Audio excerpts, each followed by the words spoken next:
Oh,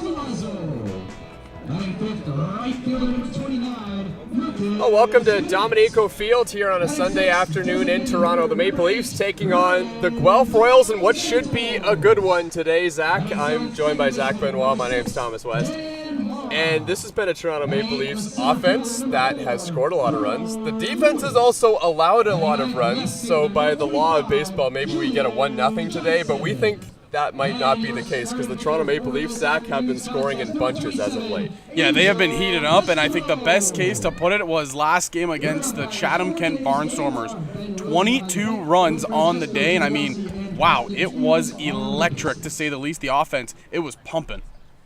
Yeah, it has been really good for the Maple Leafs. Obviously, they're going to want to try and clean some things up defensively as well. They did make 5 errors in their last game where they scored 22 runs against the Chatham-Kent Barnstormers, so they're trying to ride some of that momentum. But I've heard that they also got back at 3 in the morning last night in the Toronto Maple Leafs, so it was a little bit of a late night for Toronto last night, but they're trying to keep things going today against the Guelph Royals. So after this game against Guelph, things are looking up in terms of schedule for the Maple Leafs, and they're trying to push their way up the Inter-County Baseball League standings, at least make sure they're in the playoffs, which they have been, with the wins that they've got in their last couple games, has really helped things out. But this is what the schedule is looking like for the Toronto Maple Leafs. And Zach, I mean, this isn't the hardest strength of schedule that we've seen. Yeah, and I think the next 2 games will kind of really tell the test if the Maple Leafs can continue this hot stretch that they've had. You have the Guelph Royals today and then the Barrie Baycats, but after that, you got 3 games where it's Brantford, and Kitchener. 2 of the teams that they have just been able to dominate really all year long and play really good baseball against. So if they're able to kind of continue that momentum going forward in that 3-game stretch, it can really make them jump up a little bit here in these IBL standings. So let's make some noise for Toronto Mike, and Mike, the pitch is yours. So let's take a look at the standings now in the Inter-County Baseball League, and this is where the Toronto Maple Leafs are sitting. A couple games behind the Hamilton Cardinals, 3 games behind the Chatham-Kent Barnstormers, who they play again this season. And for the Chatham-Kent Barnstormers, their schedule at the end of this year is really, really, really difficult, and not to mention they have a lot of travel to do as well. And for the Hamilton Cardinals, that are right in front of the Toronto Maple Leafs right now, they got some tough games coming up as well, including one against the Guelph Royals coming up next week. Yeah, they have one today against the Brantford Red Sox, but then they go against the top 4 teams. They go Welland, Guelph, and the London Majors twice. In between that is Kitchener, and then they end the season off with Barrie. So it's going to be a tough schedule for the Hamilton Cardinals, and they only sit 2 games ahead of the Maple Leafs. So it could be interesting to see, could the Leafs possibly jump them in the standings, get a better matchup for themselves in that IBL playoffs, or will Hamilton kind of be able to fight off the test? They did win against the London Majors last time out. Yeah, the key right there is the amount of games that the teams in front of the Maple Leafs have against some of the bottom teams in the Inter-County Baseball League. The Chatham-Kent Barnstormers, really their only easy game left this year is one against Brentford and one against the Maple Leafs, if you can call that an easy game. But the Maple Leafs also put up 22 runs against them last game. So it should be an interesting stretch. We're going to take a quick break here and be right back. You're watching Toronto Maple Leafs Baseball on YouTube, brought to you by MNP.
Well, back here at Dominico Field, getting you set for first pitch between the Toronto Maple Leafs and Guelph Royals. Thomas West here alongside Zach Benoit, and looking for some offensive firepower are the Maple Leafs after scoring 22 runs in their last game against the Chatham-Kent Barnstormers, and a quick turnaround here today. And if you remember, a couple weeks ago, the IBL All-Star Game happened, and it was a great chance for former teammates to reunite. Well, one of the former teammates that's now on the side of the Guelph Royals is Garrett Takamatsu, and he has lots of friends over here on the Toronto Maple Leafs side of things, as well as his own dugout. One of those guys is John Salazzo. We had a great moment between Garrett Takamatsu and John Salazzo in talking about the Bushman, who has been a point of contention with Garrett Takamatsu for a very long time. He claims that he's still the Bushman's favorite player after all of this time, even though they turned their backs to him when he hit a home run against the Maple Leafs right at the beginning of the season. Take a listen.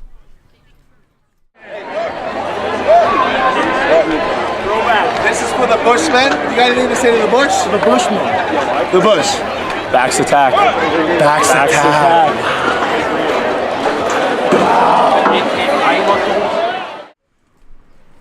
So that wasn't the vibe that we were expecting from Garrett Takamatsu talking to the Bushman. I think John Salazzo was expecting him to, have some kind of heartfelt message. No, he goes right back after the Bushman, and there's no question that they're going to be all over him here today. Oh, absolutely, and I think they're going to be a little bit louder than normal here, especially when he has his at-bats or is on the field making any kind of play. But that's just, I'm sure underneath it all, it's all love between Takamatsu and the Bushman, but it's just awesome to see that the backs attack is kind of growing a little bit. Yeah, you can see Garrett Takamatsu on your screen right there. They're looking at something at home plate. If you're wondering, the context behind that video is when Takamatsu hit that home run in his first plate appearance back here at Dominico Field.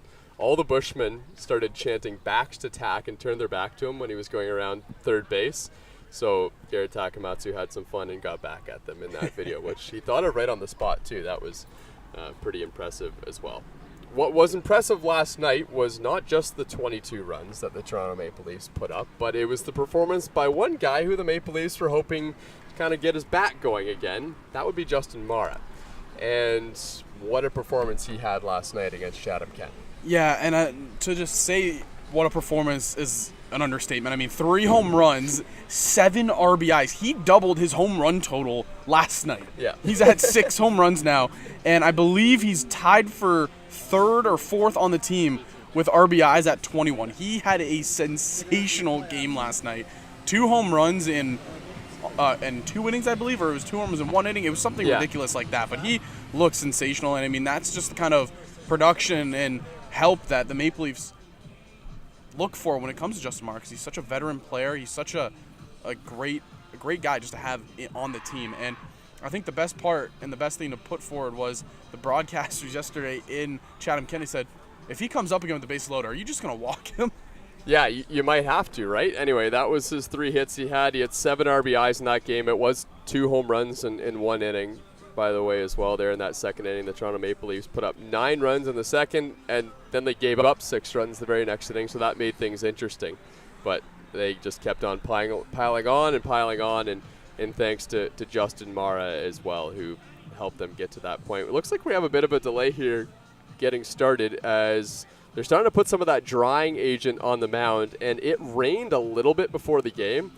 But I think this might be the product of a little bit of overwatering. But yeah, that's what they watered the field, and then obviously, like you said, it rained a little bit, but I think it was just a little bit overwatering. Yeah, I think they put that hose on a setting that they didn't expect it to be. It wasn't really spraying, and now they're going to have to backtrack a little bit and try and dry some of that water out, because this was not from the rain. It rained for about 10 minutes, and it was a very light rain before the game. How about this? You see Adam Mara raking up the field and the good old country hat. Yeah, so it is Country Day. I meant to go get a photo of some of the Maple Leafs wearing their Country Day outfits, but I didn't. John Salazzo had the best outfit. He was wearing jean shorts, and he had a cutoff shirt. Of course, it's got to be a cutoff shirt. Was it a cutoff flannel? Like the pattern, the flannel pattern, yeah. But he cut the sleeves off, and it was a heck of a look. And then he had a red bandana on his head as well. So while we have a moment here, let's take a look at the starting pitchers from each of these two teams. The Toronto Maple Leafs, boy, did they ever get an outing from Angel Castro in his last go-around. It was a sensational performance and one of the best we've seen from Castro in his IBL career. Yeah, one of the best, if not the best. 7 innings, no earned runs, 8 strikeouts, and only 1 walk. And I mean, 6 hits through those 7 innings. He was everything that the Maple Leafs wanted, and it's sensational to see. He continues to kind of produce for the Leafs, and not only did he pitch really well, but that yell counter got pretty high. Yeah, I think we were up at 50 yells, and you can expect that that's going to be something that we're going to see again from Angel Castro. It's a silly thing that we are doing on the broadcast, but he uses screaming from the dugout as his kind of rally call, and the entire team seems to rally around it as well. And we talked to some of the players after the game. They love seeing Angel Castro getting fired up on the mound, and if he's successful again today, or even if he's not successful again today, he'll be riding that energy for the Toronto Maple Leafs. So I just got to ask, over under 47? Like over. You go if over? he has any kind of performance like he did last time, if it's working last time, he's going to do it more this time. Yeah. On the other side of things, the Guelph Royals have a pretty good pitcher going for them as well. Jacob Cush has been fantastic. He's been climbing the Intercounty Baseball League ERA leaderboard. I think he's number 1 right now in the Intercounty Baseball League. He's going to be a tough test for the Maple Leafs here today. Yeah, and he had a stretch where he went 15 innings, only allowing 2 earned runs and 6 hits. I mean, he has just been really, really good, to say the least. And it's going to be interesting to see, how can the Maple Leafs get to him today, or is he going to just kind of continue this dominant stretch that he has had? Yeah, on July 13th, he had that fantastic outing against the Maple Leafs as well. And, yeah, no question that he's going to be a tough test for Toronto. I think one thing the Maple Leafs are trying to avoid today is kind of having that hangover of having that great game the night before, thinking everything's going to go well again. They got to a really good pitcher, and Eric Pettipies on the side of the Chatham-Kent Barnstormers. He had an ERA of 3.1 coming into the game. They got to him. They weren't getting walked a lot in the first inning, and then they ended up scoring 9 in the second. They really need to keep the pedal to the metal today and try and keep this momentum going right into the playoffs. Yeah, and I know obviously it's a tough layover when you're getting home at 3 a.m. and you got to wake up the next morning, but these guys, I'm sure after that game and a big win like that against a team like Chatham-Kent, they're fired up. These guys are excited. We talked about it in the loss to Hamilton. We wanted to see some things where they can take it as momentum into the next game, and that's exactly what we saw. Jose Vinicio, he had a phenomenal start in that game against Chatham-Kent. Got a couple big hits in the Hamilton game, which kind of, again, helped his momentum. And then so on and so forth. More and more guys just kind of got into it.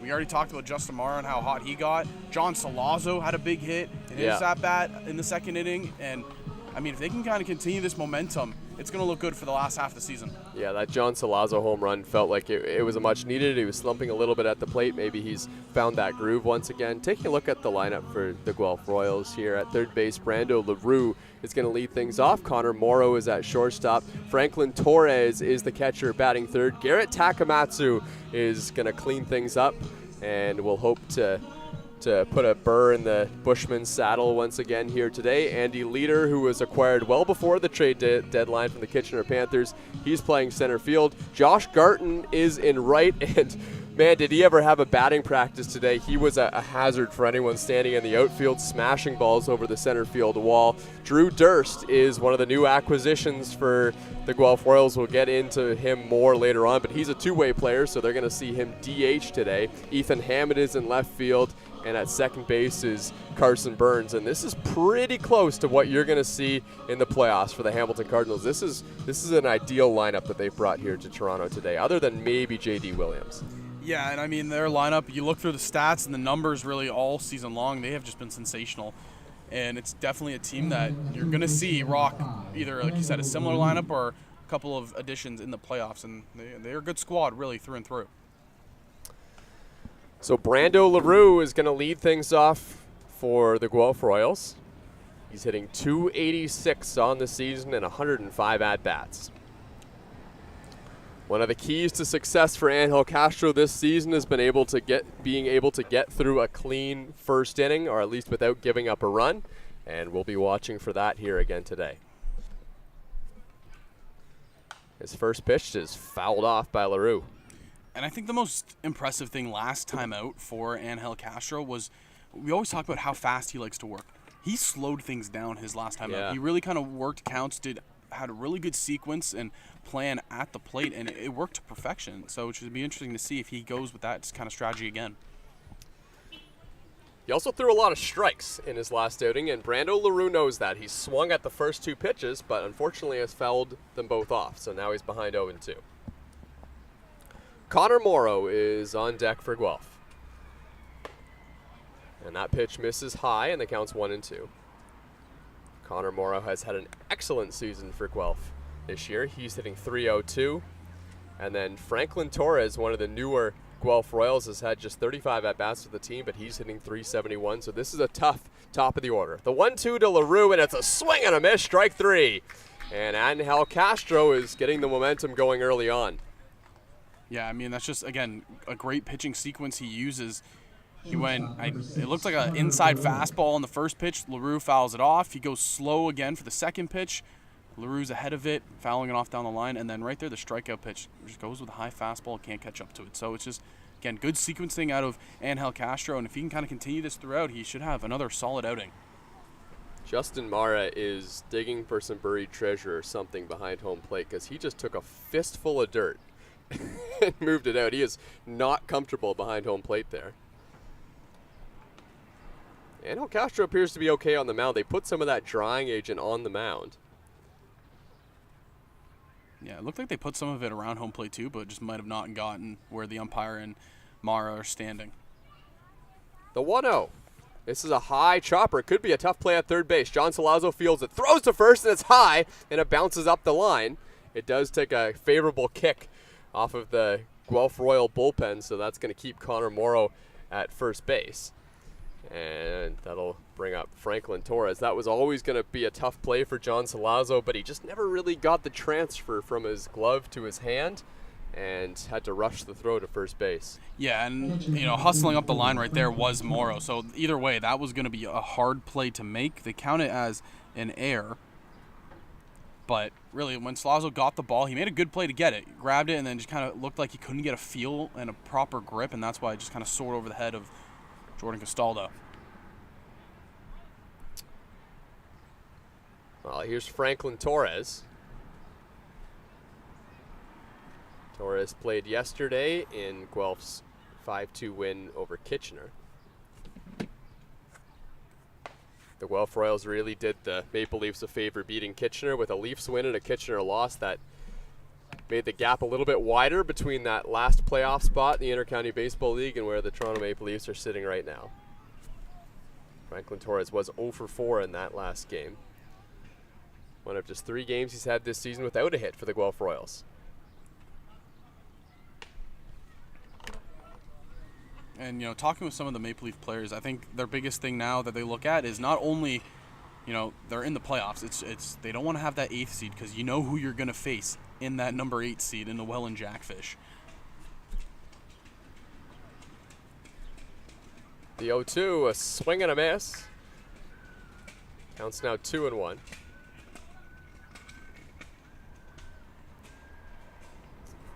I've heard some rumblings that this Guelph Royals team might be a team to compete in the Intercounty Baseball League this season. Some players saying they might rather get one of those top 2 teams than Guelph right now. I don't think you ever want to wish for Welland, but the Welland Jackfish at the beginning of the season has not been the same Welland Jackfish at the end of the season. Yeah, when you look at the standings in the last 10, Barrie Baycats, they're 7-3. Guelph Royals are 8-2, and then Welland 6-4. Same record as the Maple Leafs in their last 10 games. Swing and a miss. Throw down to second base is not in time. Oh, that was a good throw from Justin Mara. It's another strikeout for Angel Castro. And that was nearly a strike him out, throw him out double play for the Maple Leafs. Very close. I mean, again, Connor Morrow, fantastic speed. So he just steals that base and just gets in there in the nick of time. So here is Garrett Takamatsu. And to be honest, there's not a lot of Bushmen out yet. down the left field line. They're a little bit late getting in today. Yeah, I was going to say, it's a surprising quiet first at-bat for Gary Takamatsu. Takamatsu takes high, ball 1. Garrett Takamatsu's hitting .273 on the season for the Guelph Royals, and if he does anything but walk here, it'll be his 100th at-bat of the season. Here's the 1-0, and it's fouled off.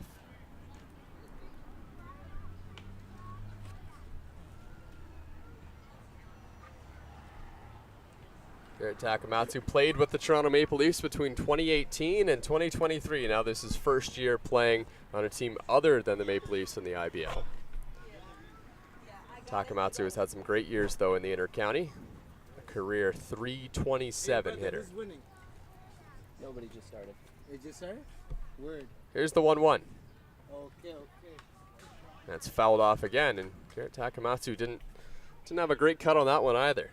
Yeah, it looked like high fastball, and he was expecting something else right there. Good mix-up by Angel Castro. With a pitch like that and a swing like that, wouldn't surprise me to see something go on the outside half of the plate here. Garrett Takamatsu won a Rookie of the Year with Toronto back in 2018, and then an MVP in 2021 where he hit .419 in a season. Hits it on the ground. Dan Marr at second base has it go through his legs. A run is coming home, and the Guelph Royals lead 1-0 on a ball that probably should have got Toronto out of the inning. Yeah, tough break right there for Mara at second. He kind of was expecting the big hop on the play, and the ball hit the dirt and just kind of still stayed down. Didn't really move all that much. So the Guelph Royals jump out to a 1-0 lead, and here's Andy Leader. Leader hitting .246 this season.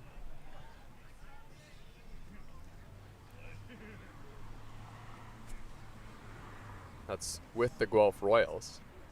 Playing his 17th game with Guelph.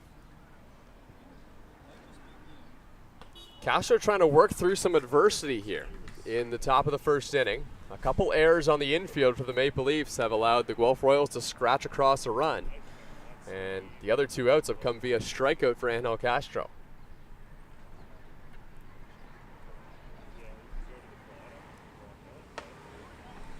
That one just misses inside.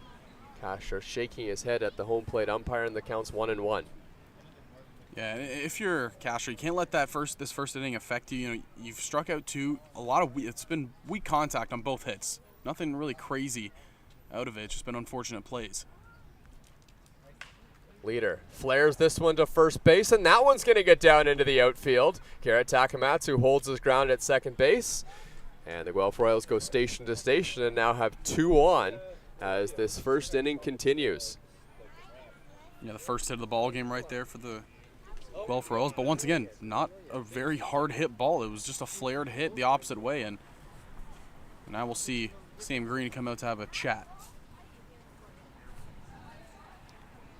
Well, if Sam Green's not too busy, we're going to chat with him in a couple innings here. Sam Green threw over 100 pitches in that game against Chatham-Kent, and Sam will admit it didn't go the best for him. He gave up some earned runs in that game, but he was also kind of the victim of one of those games, wasn't he, right? Yeah. A hitter-friendly ballpark. Everything was getting down and going out of the park that night in that 22-11 win for Toronto. And he did just enough to get the Maple Leafs the win as they got 22 runs. Yeah, and Sam Green, he's been solid really ever since he's come back from the injury. That was kind of probably the most blow-up we've seen happen with Green. And you know what? It's all right. You're allowed to have that one. 2 on for Guelph. This is a dangerous hitter at the plate, especially when he's playing the Maple Leafs. This is Josh Garton. He's hitting .286 on the season, but if he played Toronto every game, he might be hitting .500. Josh Garton has been known to hit a couple home runs here at Dominico Field. First pitch to him was way inside, ball 1.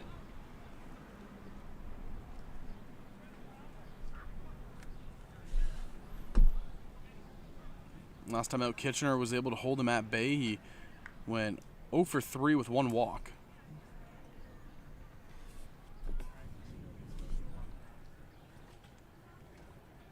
Here's the 1-0. In the dirt, blocked by Justin Mara. That keeps the runners on base where they are. Well, Josh Garden had a cold stretch back in the beginning of June, and then he came to Toronto and looked like he had broken out of it. He hit 2 home runs, but the ball just hasn't been flying out of the park for Josh Garden. Since that 2 home run game on June 19th, Josh Garden hasn't homered. Yeah, and in that stretch, he only has 6 RBIs as well. Here's the 2-0. Castro slowing things down again here for the Maple Leafs. He had success with that last time he pitched against London. The 2-0. Just low. A 3-0 count here to Josh Garden. And this start could kind of be expected again with the Maple Leafs getting in so late last night. You know, it just might take them an inning or two to wake up a little bit.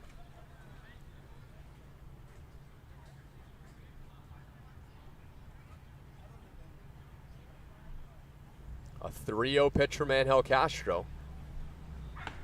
And Garten takes it for a strike. I think Garten probably had the green light there if he got the pitch he wanted. He just didn't get something on the inner half from Angel Castro. And wisely right there by Angel Castro. Now Garten fouls it off, and that one he tried to pull over the wall. And Castro 1 pitch away, just getting out of this inning with just limited damage.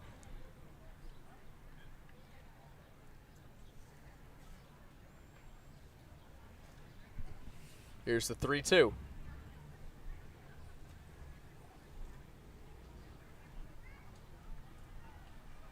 And Garten hits it on the ground. Dan Mara dives, and it goes off his glove. Into the outfield, Garrett Takamatsu's coming home. The throw to the plate is not in time, and the Royals lead 2-0. It looked like he tried to sneak one inside onto Garden, and he got the hands around quickly right there and just really smoked that ball into right field. Designated hitter number 25, Drew Durst.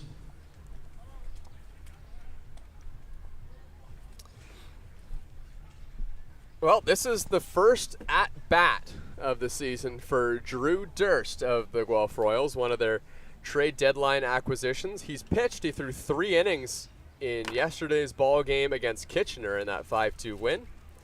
And now they're going to try him out at the plate. And Durst hits it on the ground. That one's going to get through. First hit, first RBI with the Guelph Royals, and it's 3-0. Drew Durst has himself a milestone base hit.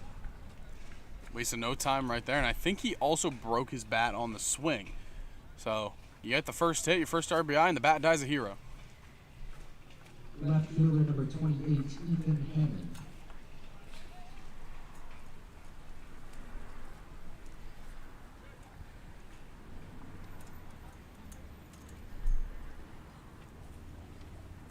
Drew Durst has been playing college baseball, playing 3 years in the NCAA.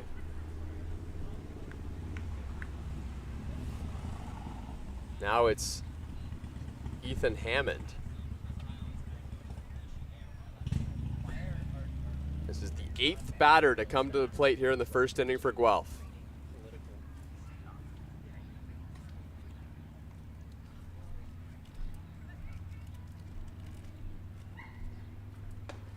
And his first pitch to Hammond is inside, and now Angel Castro is having to throw a lot of pitches here in this first inning.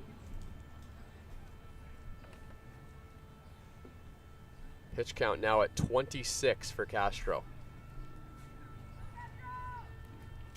It's been a couple of unfortunate at-bats for Castro, especially earlier on in the inning. Now, pitch count isn't something that's too much on the mind of Angel Castro, because we've seen him throw 142 pitches one time for the Maple Leafs in a playoff game against London. But it's the amount of pitches this inning, and you can see there's a little bit of fatigue already starting to set in for Castro as he's starting to miss with his pitches. Well, that one misses as well. And Hal Castro asking the home plate umpire if that ball was high.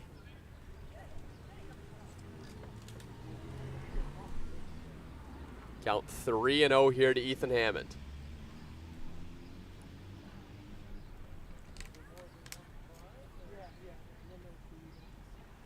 He's taking all the way, and it's right down the middle for a strike.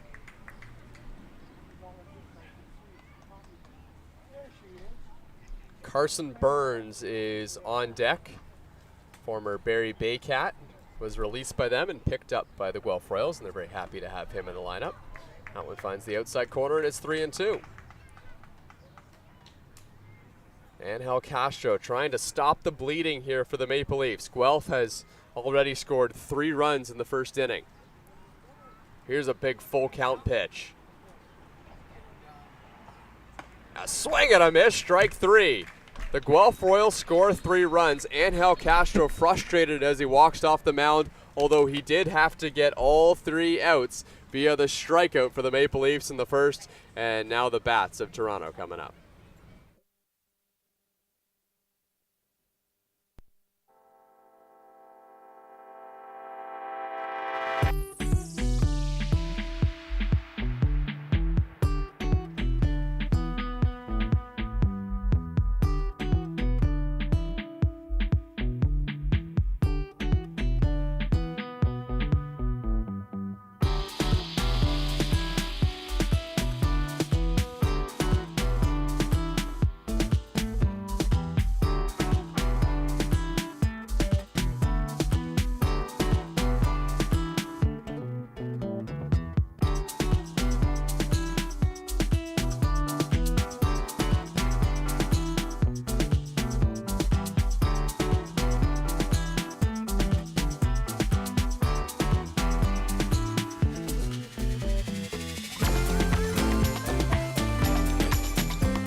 Oh, what a game it was for Toronto Maple Leafs catcher Justin Mara against the Chatham-Kent Barnstormers last night. Hit 3 home runs in his first 3 at-bats. 2 of them came in the second inning, and I looked back in the history books. That's the first 3 home run game that Justin Mara has had since his 10th game in the Inter-County Baseball League back in 2016 when they were playing the Burlington Bandits, a team that doesn't even exist anymore, and to a team that is brand new this year, the Chatham-Kent Barnstormers. And look, way back in the history books, all 3 Maras were playing in that game just like today. Nothing's changed here for the Maple Leafs. So we take a look at the lineup for Toronto. It's Jose Vinicio at shortstop leading things off. Jordan Costello's at first base, batting second. Justin Mara is the catcher, and he's moved himself up into the lineup. Surprise, surprise. He's batting third. John Salazzo at third base also hit a home run last night against the Chatham-Kent Barnstormers, as did Marcus Connect. He's playing right field. Ryan Dos Santos is DHing. Dan Mara is at second base. Connor Lewis is in center field, and Julian Johnson is in left field. And rounding out the Toronto Maple Leafs lineup. Shortstop, number 11, Jose Vinicio. Well, Jose Vinicio had a ringing double in the second inning for the Maple Leafs. Hit that one off of Eric Pettipies. Yeah, and how about that? Like it was nice to see Jose Vinicio, get that big hit early in the game. 3 RBIs for him last time out. And again, if the Maple Leafs, they want to make a deep run in the playoffs, this is the guy you need to heat things up to start off innings for your squad with Jose Vinicio in the leadoff spot. Pitch way inside from Jacob Cush.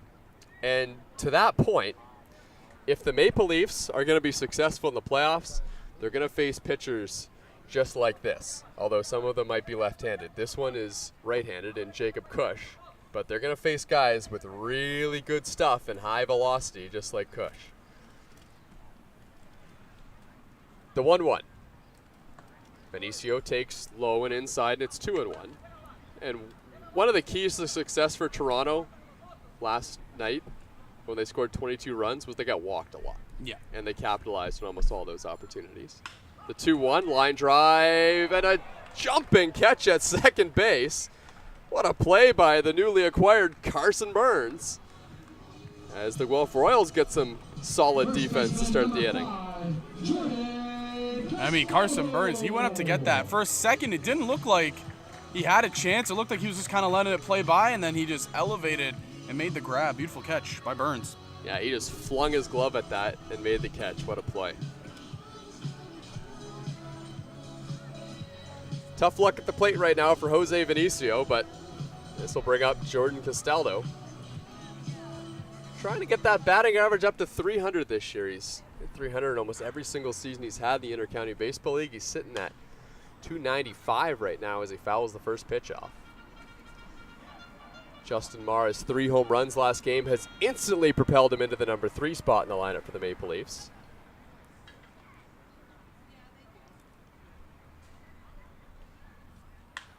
And now this one's hit in the air pretty well by Jordan Castaldo, and it is off the wall. Jordan Castaldo makes a big turn around first base, but now he thinks better of it and dives back into first. That's going to go down as a long single for Jordan Castaldo. Yeah, and I think there was just a little bit of hesitation if he thought it was going to land fair or foul, because he really put a good charge into it, and it fell short of the wall. Just didn't know if it was going to stay fair, and he spoke about it. Justin Mara, he's worked himself right back into the 3-hole here today.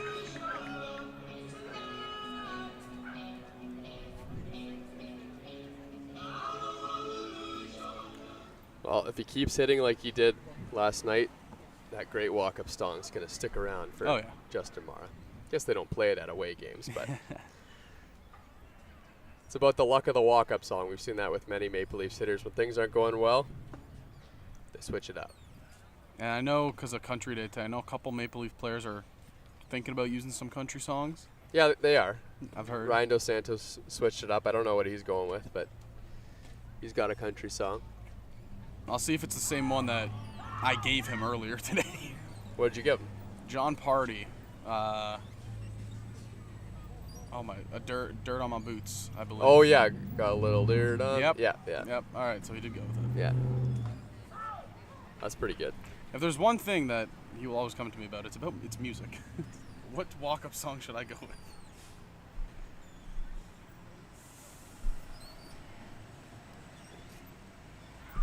Here's the 1-2 to Justin Mara. Inside it is going to go to the backstop. Jordan Castaldo will take a brisk jog to second base, and he will get himself to second after hitting a ball off the wall. It'll count as a single, but he gets there nevertheless. That's one way to do it. Counts 2-2 now on Justin Mara. Gets himself in a scoring position for a guy that had 7 RBIs yesterday.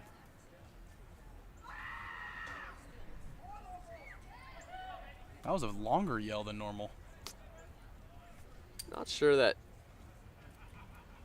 gets picked up over the mics, but we just heard a long scream from Angel Castro from the Leafs dugout, trying to charge some energy into this Maple Leafs offense. They need to get one back here.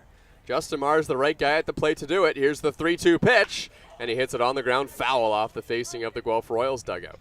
He got a high fastball and still was somehow able to get out in front of it and just pull it right down that right field line.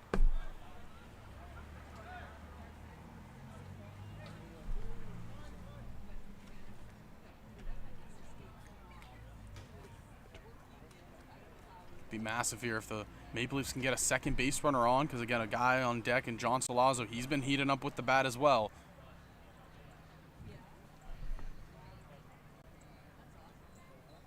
Another 3-2 pitch here to Mara. Strike 3 called right on the outside corner. So that's going to turn things over to John Salazzo to try and get one back for the Maple Leafs. Third baseman number 17, John Salazzo. And how about this for The Salazzo? Orange Blossom Special. Yep, he changed it back. So this song wasn't going really well for John Salazzo last season. The Orange Blossom Special by, is this Johnny Cash? Yep, Yeah. Johnny Cash. Johnny Cash. And then one day, I think he just clobbered 2 home runs, and then it stuck for a while. Hits this one on the ground. This one's gobbled up by Carson Burns, and he throws to first to get the out. Jacob Cush works around a single by Jordan Castaldo, who advanced to second base on a wild pitch, and it's the Guelph Royals who lead 3-0 over Toronto.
Well, Angel Castro didn't get a lot of help defensively last inning and had to get all 3 outs via the strikeout.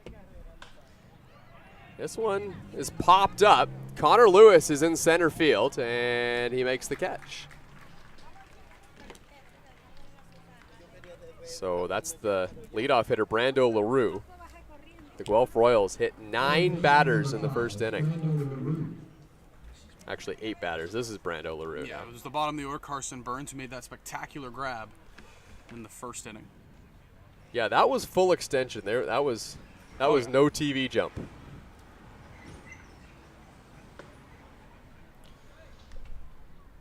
LaRue was the first strikeout victim of Angel Castro in the first inning.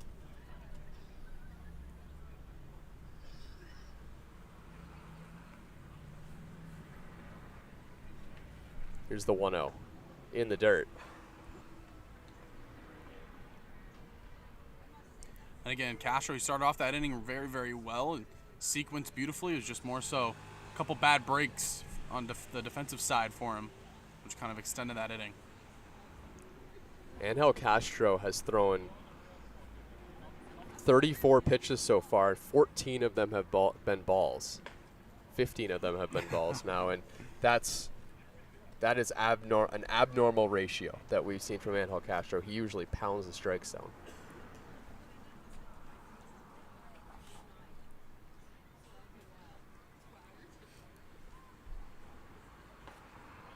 Finds the zone on the 3-0 pitch. Angel Castro had his statistically best outing of his Intercounty Baseball League career on July 28th against London. That was the last time he pitched. Brings it back to 3-2 now here against Brando LaRue. And it's looked like he's had good control on that breaking ball so far today. It's been more so just kind of the fastball might be reaching back just for a little bit more at some points. The full count pitch. On the ground to third, but that one's in foul territory. That last outing for Angel Castro, he went 7 innings, didn't allow an earned run, gave up 6 hits, walked only 1, and struck out 8. Already has 3 strikeouts against Guelph here today. The 3-2 pitch, this one's hammered down the line, but well foul.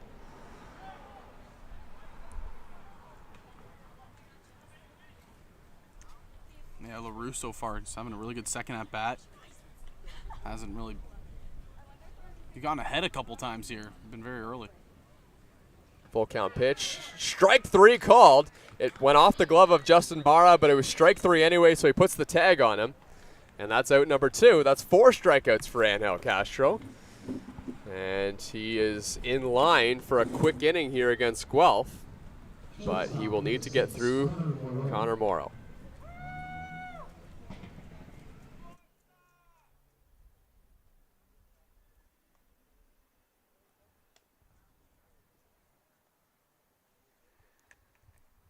Connor Morrow was 1 for 4 last game for the Guelph Royals and riding a tidy little 3-game hit streak.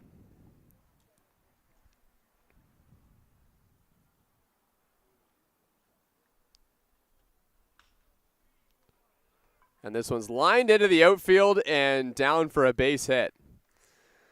Well, that's something that we see a lot from Morrow.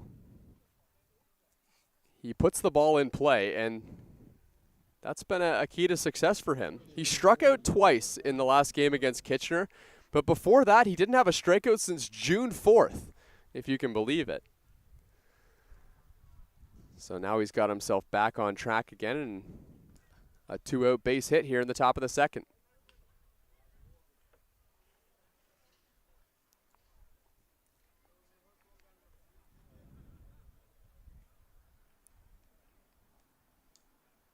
Franklin Torres at the plate. And Torres takes outside. Franklin Torres struck out in his last at-bat against Angel Castro.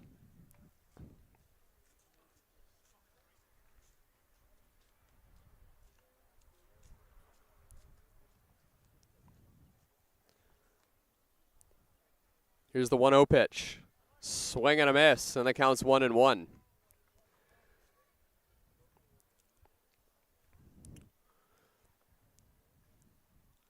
When this inning is over, we're going to chat with Sam Green of the Toronto Maple Leafs. The 1-1, fouled off at home plate. That one scored it out in front of the catcher, Justin Mara, but that one had gone off the body of Torres before that. Torres has only struck out 6 times in the 35 at-bats he's had this season with Guelph. He's been producing at the plate as well. He's got 7 RBIs and will need an extra base hit to drive in Morrow at first base. The 2-1. That one misses outside. Angel Castro tried to fool Torres with the breaking ball, but he wasn't biting.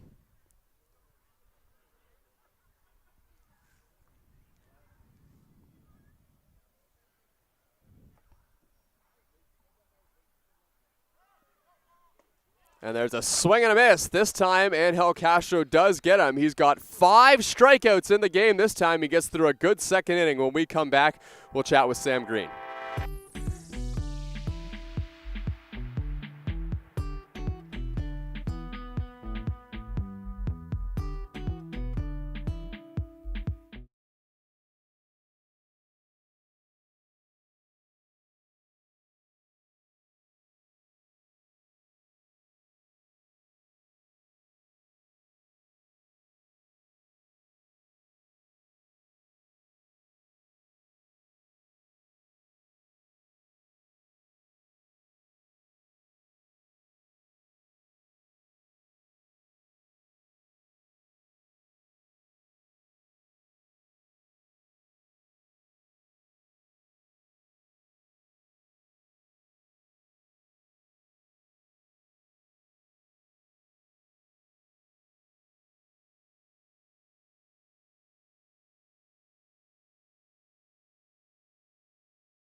All right, welcome back to Toronto Maple Leafs Baseball on YouTube. Joined now by Sam Green from the Toronto Maple Leafs. Sam, how you doing down there? Hey, I'm doing all right. You know, I like it better when we're not down 3-0 in the bottom of the second, but other than that, no complaints. Nice day. Hey, look, your team scored 22 runs last night. That must give you guys some confidence. Oh, of course. We never feel like we're out of a game, especially here. 3 runs is nothing. So we're hopefully we get a couple chip into it this inning and keep rolling. How's the arm feeling? I know you threw quite a few pitches last night. Yeah, it's a little sore. It's less sore when it's after a win, but I'll do my recovery and get ready to do it again next weekend.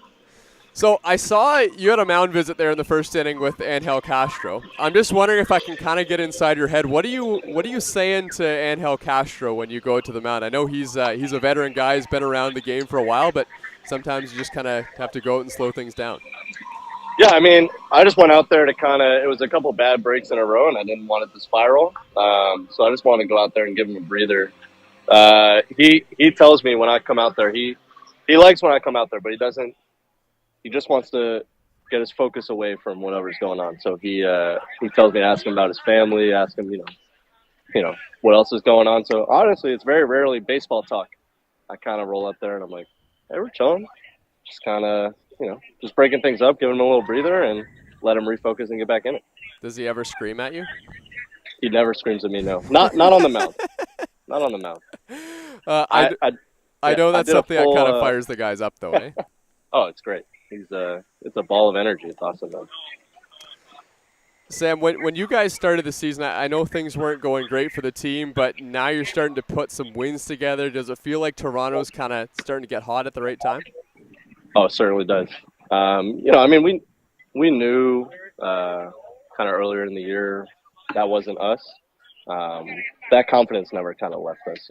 We've seen it the last couple of years. I mean, this year was a little bit worse of a start than we've been used to, but kind of shows some of the grit on this team to kind of keep fighting and keep it going. But job's not done yet. I mean, we still got a few games here left, lock up a playoff spot, and then we're gonna have to keep rolling into the playoffs. Sam, I was watching the game last night. in Chatham-Kent. In the second inning, it was great. The offense scored 9 runs, but that must be a bit of a unique situation for you too, right? Because you were sitting there for, 30, 40 minutes before you had to come in. Is that something that's difficult, and what do you do in that situation?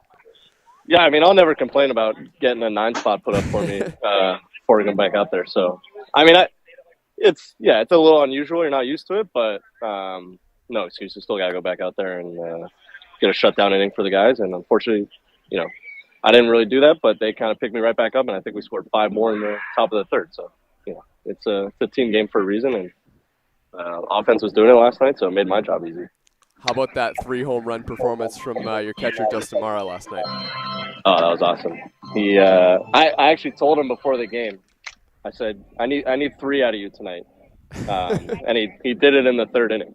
I was like, all right, you're done, and he stopped hitting homers. So he held up his end of the deal, and cruised to a nice little win. That was great. Yeah, when Justin's going, he's tough to stop.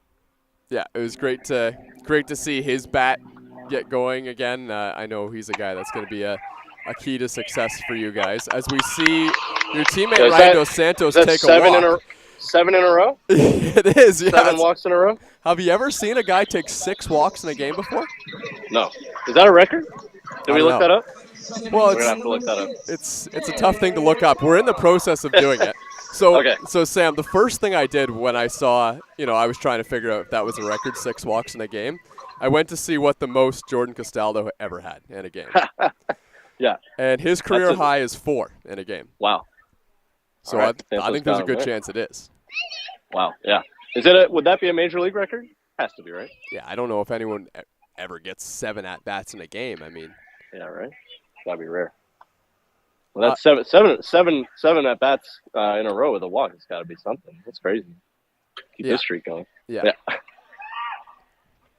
So you guys, when did you get home last night? 3 in the morning? Does that affect you guys for these afternoon games here at Christie Pitts? No, not at all. No, I mean, oh, come on. Darn. No, it's definitely tough, but that's some bad luck right there.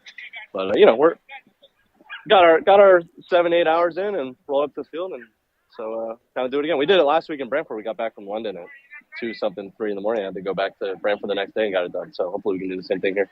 Hey, Sam, we'll wish you the best of luck getting back into this one, and thanks so much for chatting. Thanks, too, Wes. Appreciate it, man. See ya. Yeah.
Well, Drew Durst is a two-way player for the Guelph Royals. We're seeing him get his first bit of IBL action in the field as the DH today, and Drew Durst is one of the newer signings for the Guelph Royals this season. A trade deadline acquisition. Played for the Cameron Aggies back in 2023, which is NCAA Division II baseball, so he is a big acquisition for the Guelph Royals this season.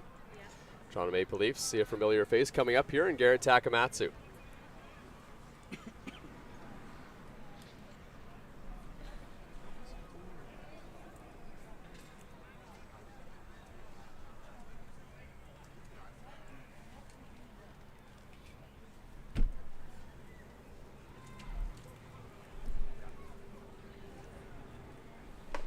Takamatsu swings and misses at the first pitch. Angel Castro has struck out 5 batters through the first 2 innings. But it's the Maple Leafs who are trailing 3-0 to Guelph as some defense on the infield cost them in the first. Now Takamatsu pops this one up. This one's not deep. Sprinting in is Connor Lewis, and he makes the catch, and that's out number 1. And that's exactly the way inning number 2 started for Angel Castro.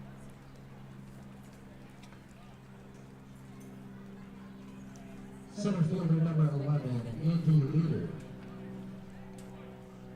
Castro has faced 13 Guelph Royal batters already in this game. And 8 of them came in the first inning. Here's Andy Leader. And he swings and misses at the first pitch. And Angel Castro might be starting to find something on the mound for the Maple Leafs as he's induced 2 ugly swings from Guelph Royal batters. Yeah, 3 out of his last 5 outs have all come via the strikeout. Yeah. Had to strike out all 3 batters that the Maple Leafs got out in the first.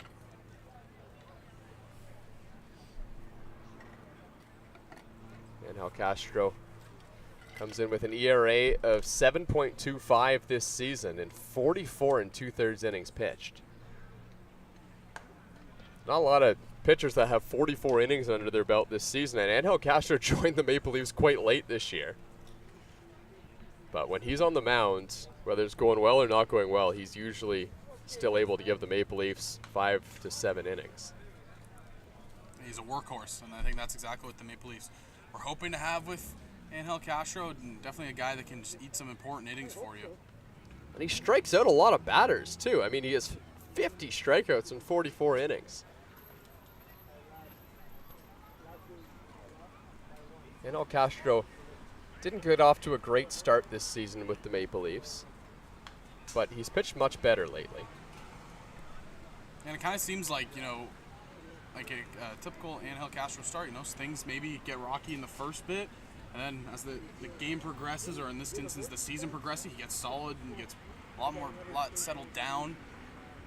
And he's just, again, just a workhorse.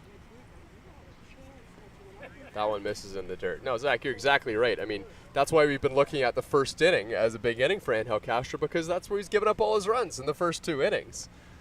Even in this game so far, really. I mean, the hardest contact was the Josh Garton RBI single, but other than that, it was, again, the 2 errors that kind of cost him. It could easily just be a 1-0 game, or, well, in the instance of the errors, could definitely still be a 0-0 ball game.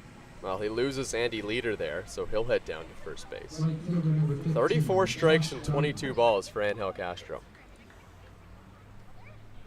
The food looks delicious. I'm sure the service is fine, especially now that they're getting their bearings a little bit, at least based on the... Well, Sam Green posed the question if it would have been an MLB record 6 walks in a game, and we just looked it up. Our stats guy Gus came up with 6 walks to Bryce Harper was the MLB record. So I guess you can go Bryce Harper, Ryan Dos Santos. Yeah, but the IBL has a higher chance of having a higher walk record, I think. I think if you look at the average IBL game and the average MLB game, there's a lot more batters faced in an IBL game. Yeah. Especially before the last couple seasons, pitching didn't used to be like this in the Intercounty Baseball League. I mean, we see a lot of import spots used on pitchers now, and a lot of pitchers that have played professional baseball. I mean, most of the pitchers, it feels like, right, have played professional baseball. It's not a rarity anymore in the Intercounty Baseball League. That pitch is in the dirt, and it's going to get away from Justin Mara. It's going to allow Andy Leader to advance an extra 90 feet, and Josh Garton, who singled in his last at-bat, is a great RBI guy, and he's got another opportunity here. Josh Garton has driven in 25 runs this season for Guelph.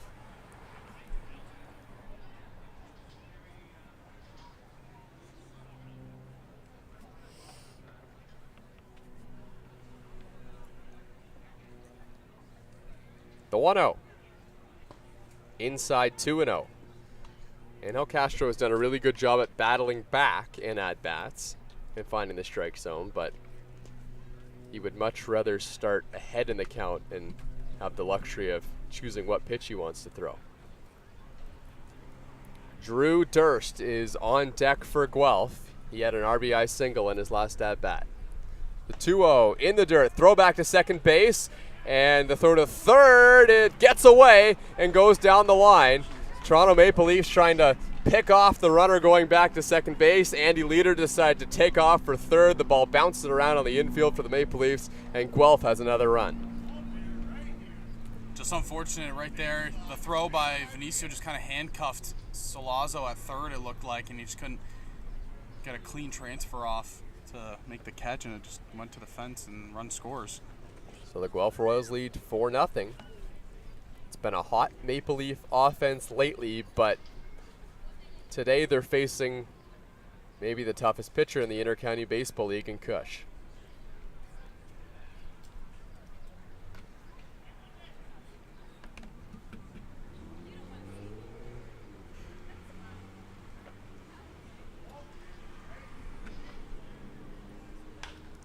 Castro's pitch to Garton is popped up. This one's carrying towards the outfield. Julian Johnson is there. 2 away.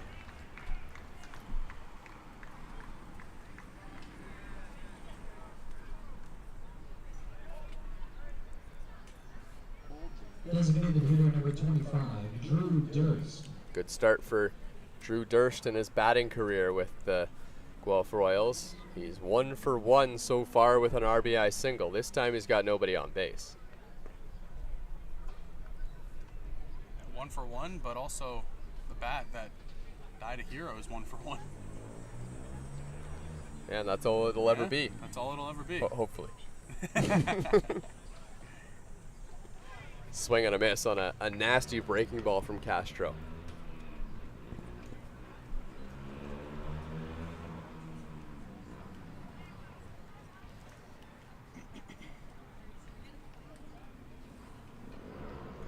The 1-1 finds the zone on the inner half, and now it's 1-2, and Angel Castro is ahead in the count.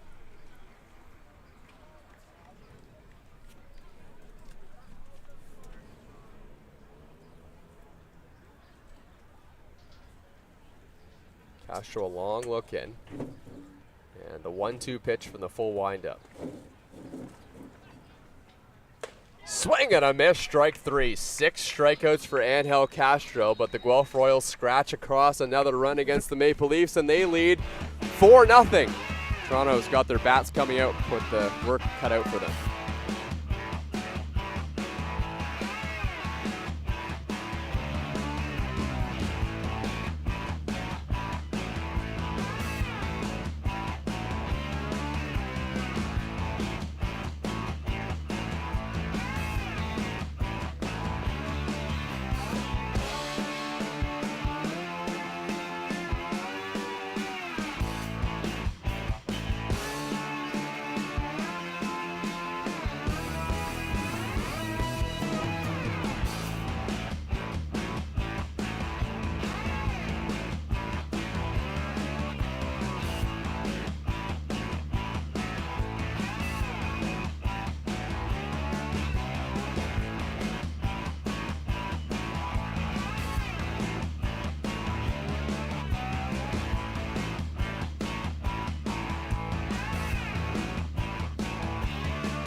Well, Jacob Cush back on the mound for the Guelph Royals. He'll face Connor Lewis, who will get his first at-bat today, and then Julian Johnson on deck. Back to the top of the lineup after that with Jose Vinicio coming up for the Maple Leafs.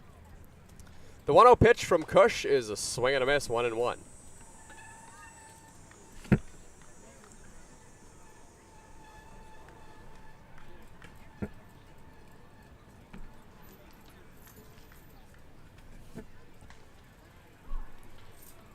Around the Intercounty Baseball League right now, the Brantford Red Sox are doing the Maple Leafs a favor. They're winning 2-1 over the Hamilton Cardinals.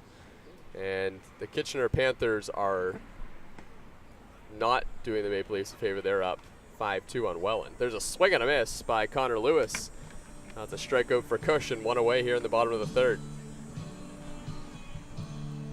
Left fielder number 25, Julian Johnson. Looks like Julian Johnson has switched his walk-up song as well. Going with some country for Country Day here at Dominico Field. Looks like he went with the Dirt Road Anthem. Good song choice. One out here in the inning. Johnson swings and misses at a breaking ball there from Cush. Fair to say Johnson wasn't looking for a breaking ball there? Probably not. The 0-1. Checks his swing, and that time he got a fastball. No swing, says the first base umpire.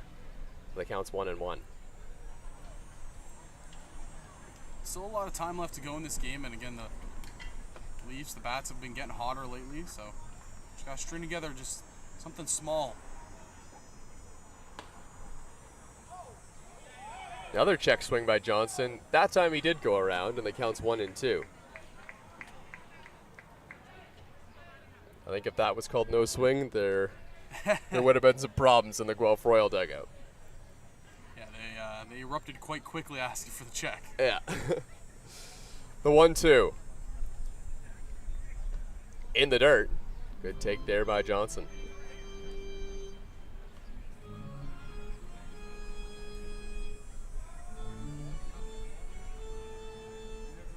Julian Johnson hitting 176 this season for the Maple Leafs. Here's the 2-2. Swing and a miss, strike 3.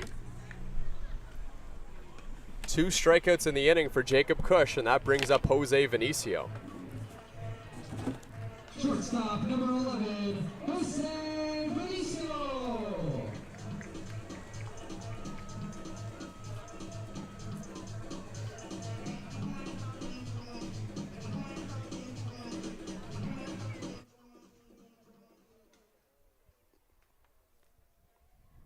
Vinicio trying to at least make Cush work this inning. He got 2 tidy strikeouts of both Connor Lewis and Julian Johnson. Jordan Castaldo's on deck, and he hit a ball pretty well in his last at-bat. Vinicio fouls it off, and the count's 1-1.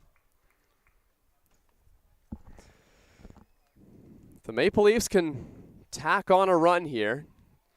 Still well in this game, very early on. The Guelph Royals have scored in this game, but just one of them has been an earned run. Actually, none of them have been an earned run. All of them have come in via some sort of error.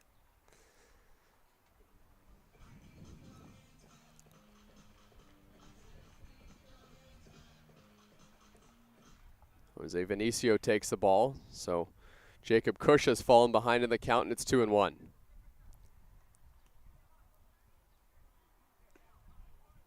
That one finds the zone 2-2.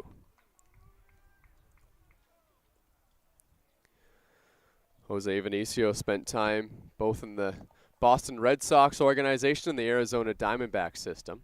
The 2-2 hit on the ground right back to Jacob Cush, and he's just going to do it himself. He flips it to first base in time, and it's a 1-2-3 inning for Jacob Cush and the Guelph Royals. When we come back, we'll chat with Rob Butler, the coach of the Toronto Maple Leafs.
Oh, welcome back to Toronto Maple Leafs Baseball on YouTube. Pleased to be joined now by Rob Butler from the Toronto Maple Leafs. Rob, how you doing down there? We are doing great. It's hot, and we're about to heat up and get things rolling here pretty soon. Yeah, when you scored 22 runs in your last game, you'd think that the offense probably has a bit in the tank here, right? Oh yeah, we got lots of guys. They've really been stepping it up the last couple weeks playing. So our bat getting hot. You can see by the way we've actually had a good year making solid contact. We've been a little bit snake bit this year with hitting a lot of hard balls harder. It's been frustrating for the boys, but you know what? At the end of the day, we get into the playoffs and things kind of turn around and go for a beat. So, Rob, do you usually hang out down there in the bullpen? No, I don't actually. Because you got to make decisions when these boys come in and out of games, and when I start coming down now, they start sweating. So I try to keep them relaxed and try to spend first time with them. Rob, I know the Olympics are on right now, and I know this was a couple years ago for you, but you played on Team Canada, playing baseball back when baseball was in the Olympics in Korea. Can you tell me a little bit about the 18-year-old Rob Butler that was on that team? Yeah, so that was actually a year for me. And being a high school kid and trying out for the junior national team that was going to Australia to play in the World Championships in December of '88. And I ended up having a great camp down in South Dakota for 2 weeks. And with about 3 days to go, they told me that I had made the junior team, but that I had also made the Olympic team. And so I got home to be an Olympian, which was like, it was kind of a dream that I always wanted to have. I mean, I was Team Canada. I was the ultimate Olympic geek when I was in school. I always wore Olympic shirts, Olympic hoodies, Olympic pants.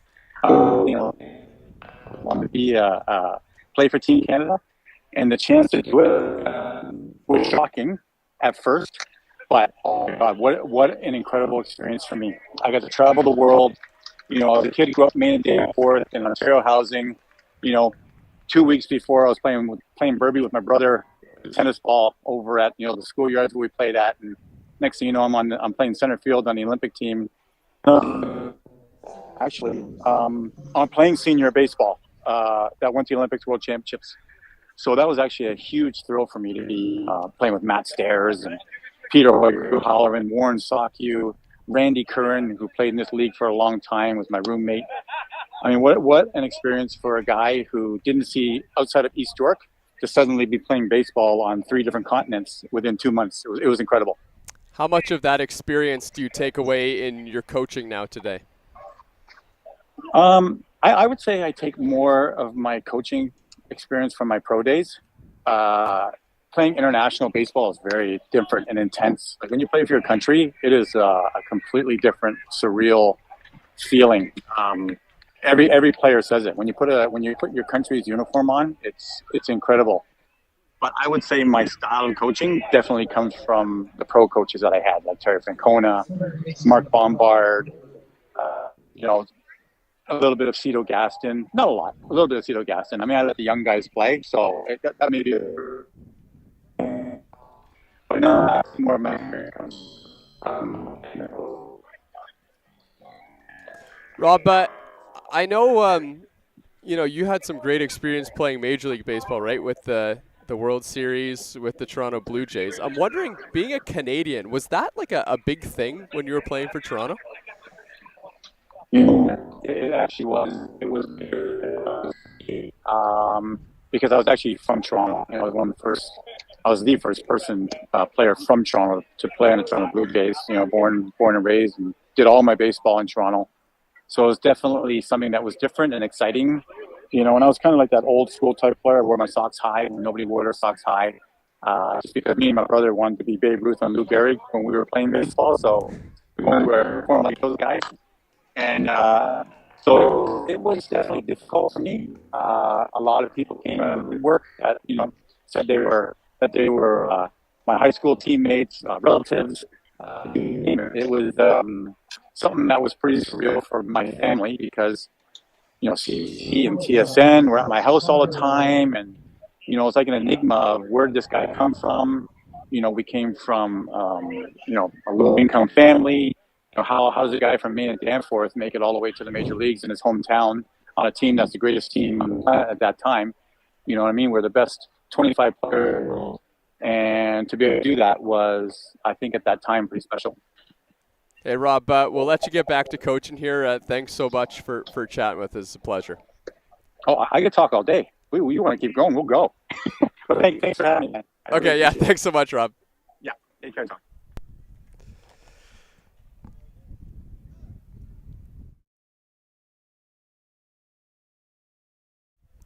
All right, great to chat there with Rob Butler and Hal Castro trying to get out of this inning. Connor Morrow is at the plate.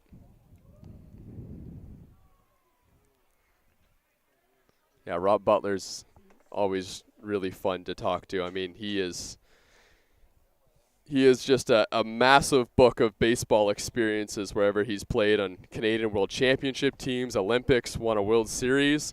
Throw back to first base and plenty of time, but it goes off the helmet of the runner at first base. That's an unfortunate break there for the Maple Leafs, as it looked like Justin Mara had Brando LaRue picked off, and now Brando LaRue's in a bit of discomfort there. That one might not have hit right off the helmet. That might have got him right in the face. Or it also might have been the tag of Jordan Castaldo when he was whipping it back. I'm actually not sure if that hit the glove of Castaldo or not. Either way, Brando LaRue got hit with something in the head, whether it was the glove of Castaldo or the ball.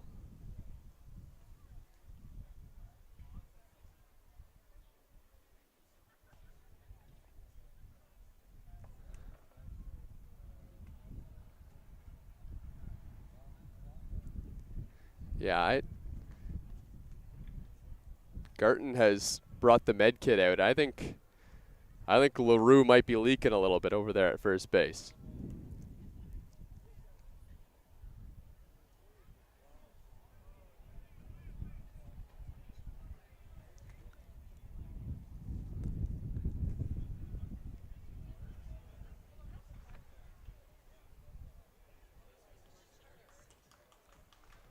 So LaRue is back on his feet.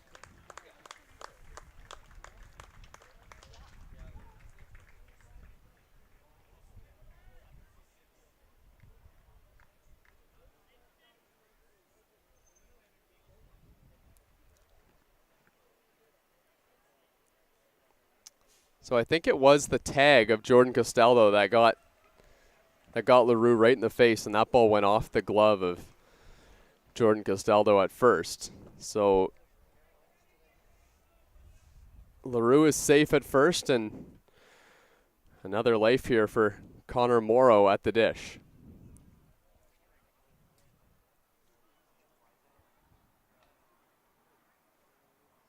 And Hal Castro's going to throw a couple pitches here just to make sure he's loose.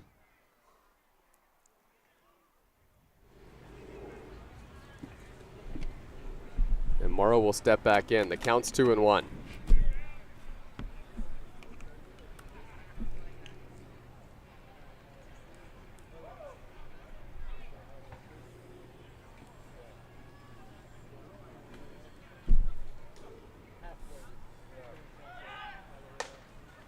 Pitch is up and in, and how about that?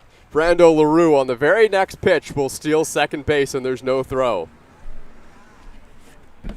So LaRue looks no worse for wear out there at second, and now he's in scoring position for the number 2 hitter in Connor Morrow. Morrow is already 1 for 2 today and hitting .311 on the season. Here's the 3-1 pitch.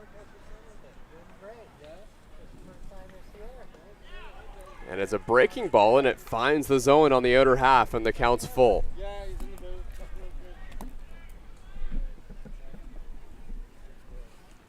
Morrow has 3 RBIs on the season and his 43 at-bats.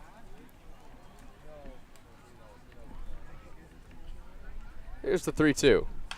It's hit on the ground right to Jordan Castaldo, and he's going to make the play over there at first base. Angel Castro holds Guelph scoreless in the 4th. Guelph leads 4-0 over Toronto.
Well, how about Jacob Cush so far on the side of the Guelph Royals? 3 innings, he's allowed just 1 hit, walked 1, and struck out 4. He's only had to face 10 Maple Leafs through 3 innings, and he enters the 4th with that sparkling record, but this will be the toughest part that Jacob Cush will have to face pretty much all day. He's got Jordan Castaldo, Justin Mara, and John Salazzo coming up, and Marcus Connect.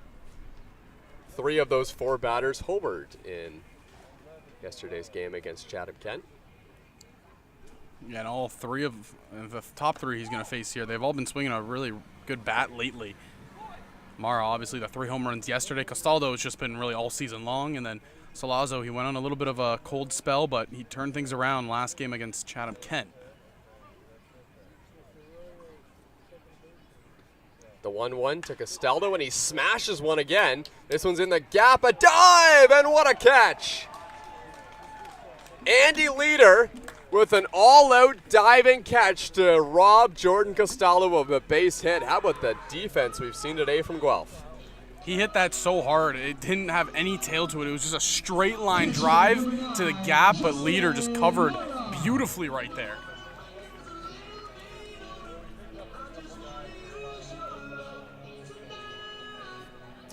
Jordan Castaldo has hit 2 balls hard today. One was a single off the wall. This time he gets robbed of a base hit in center field, which probably would have been a double again. Jordan Castaldo thinks he should probably have 4 total bases right now. Instead, he just got 1.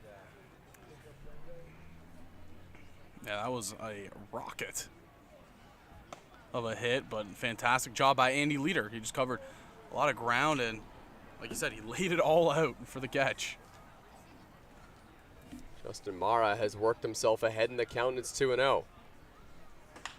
And he lines one into the outfield for a base hit. Josh Garten thought about throwing that one to first base. Garrett Takamatsu is the first baseman for the Guelph Royals today. We've seen Josh Garten either DHing or at first base a lot. I'm not sure how many games in the outfield Josh Garten has had. John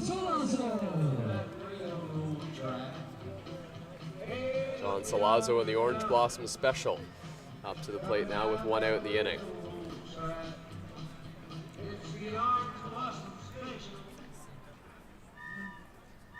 The Guelph Royals are looking for a double play ball right here. Marcus Connect is the batter on deck, and it looks like he's starting to turn things around a bit.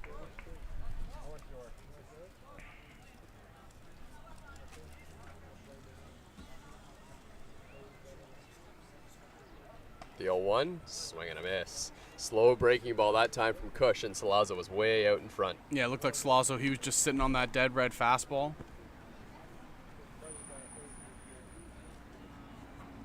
And Cush just executed a beautiful breaker. The 0-2, strike 3 called. That would have had to have been a perfect pitch there for Jacob Cush, and there's 2 away. And it just shows how well Jacob Cush has been really all season. That was beautifully executed. A fastball right on the inside corner to get Salazzo. Right fielder number 29, Marcus Connect.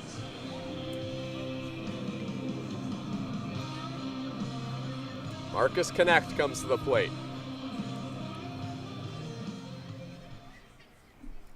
Did he change his walk-up song too? Yes, Yeah. that is Ain't No Love in Oklahoma by Luke Combs. Nice. Great track. You a country fan? You know, just I dabble. Yeah, I can tell. I dabble. The 0-1, Justin Mara is on first base. Connect fouls it off. That was a well-located fastball there from Cush.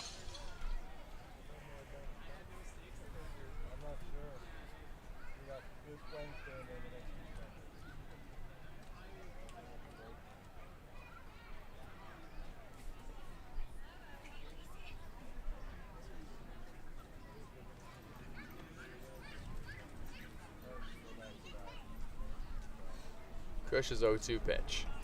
In the dirt. That one goes to the backstop. Justin Mara is going to go to second base, and now he's thinking about 3, but he'll have to hold right there. Looks like Torres thought that bounced up the fence, off his shoulder and up the fence. He was looking upwards for that ball to wait for it to drop, and almost cost him 2 bases right there. Yeah, Kush was wondering if he was just going to have to go sprint in and get himself from the mound.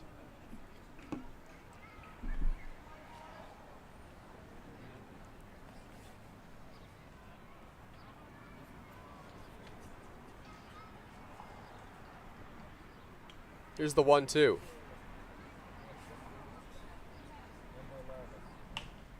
And he pops this one up. It's on the infield. Kush is calling for it. Now he's going to give way.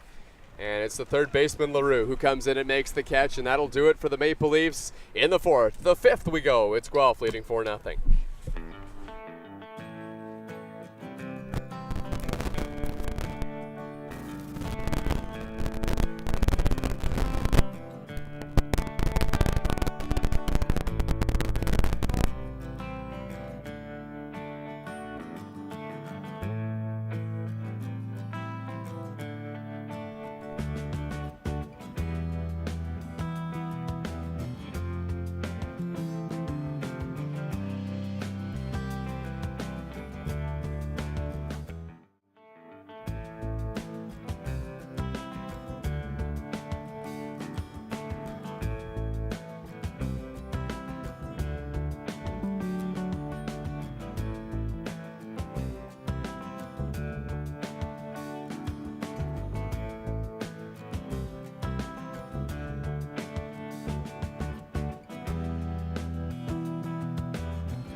Oh, how about this, Zach? Mike Cichetto becomes a Toronto Maple Leafs, and all of a sudden he's been fantastic for them. Added another hit, or another couple of hits in that game against the Chatham-Kent Barnstormers last night. This is what he did with Guelph to start the season. Now, admittedly, these are very small sample sizes, but in 6 games he had just the 2 hits. He was hitting 150. He's come to Toronto, and now he's batting .500.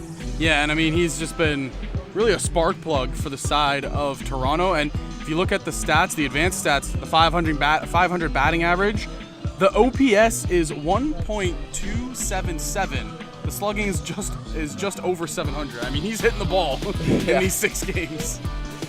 Yeah, slugging percentage obviously taking into account total bases. Oh yeah, he's also been on base over 500 or over half the time he's played. Exactly. So a lot of those total bases came in his first game too. He hit a home run in his very first game as a Toronto Maple Leaf. That came in a win against the Kitchener Panthers.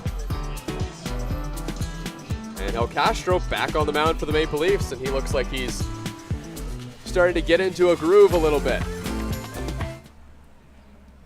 He'll face the number 3 hitter in Franklin Torres.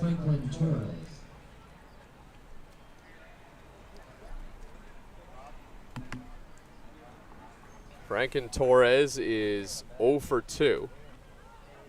Garrett Takamatsu is also 0 for 2, and he's on deck. Those are 2 pretty tough hitters to keep in check, but Angel Castro has done a good job so far.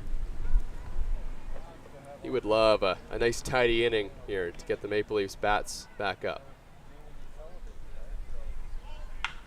This is a line drive into the outfield in front of Julian Johnson. He plays it on a hop. So that is the first hit for Torres today, and that brings up Garrett Takamatsu. And for Julian Johnson, that was a very smart play. He looked like he thought about trying to dive for it to make the catch, but elected, it's one base. Just play it in front of you, keep it in front of you, and hold him at first there.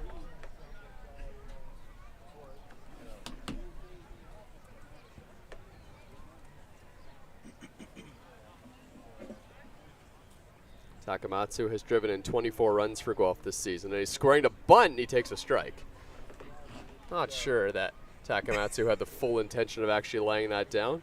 Salazzo at third base, he stood there and just went, what the heck, man? Threw his hands up and everything. Yeah, he didn't move an inch.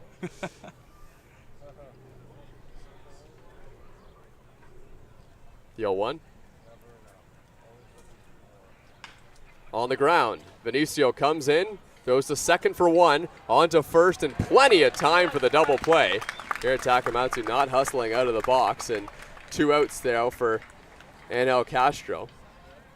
How about that? You get the leadoff hard hit single, and then you just roll a good double play right there for Castro. Like you said, you want a quick inning, that's the best way to get it. Yeah, the Bushmen are kind of retreated back into the bush, but I'm assuming that they were loving that double play ground ball from Garrett Takamatsu.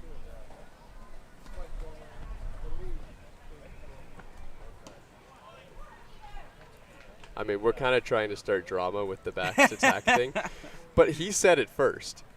He initiated it. We're just putting coals on the fire.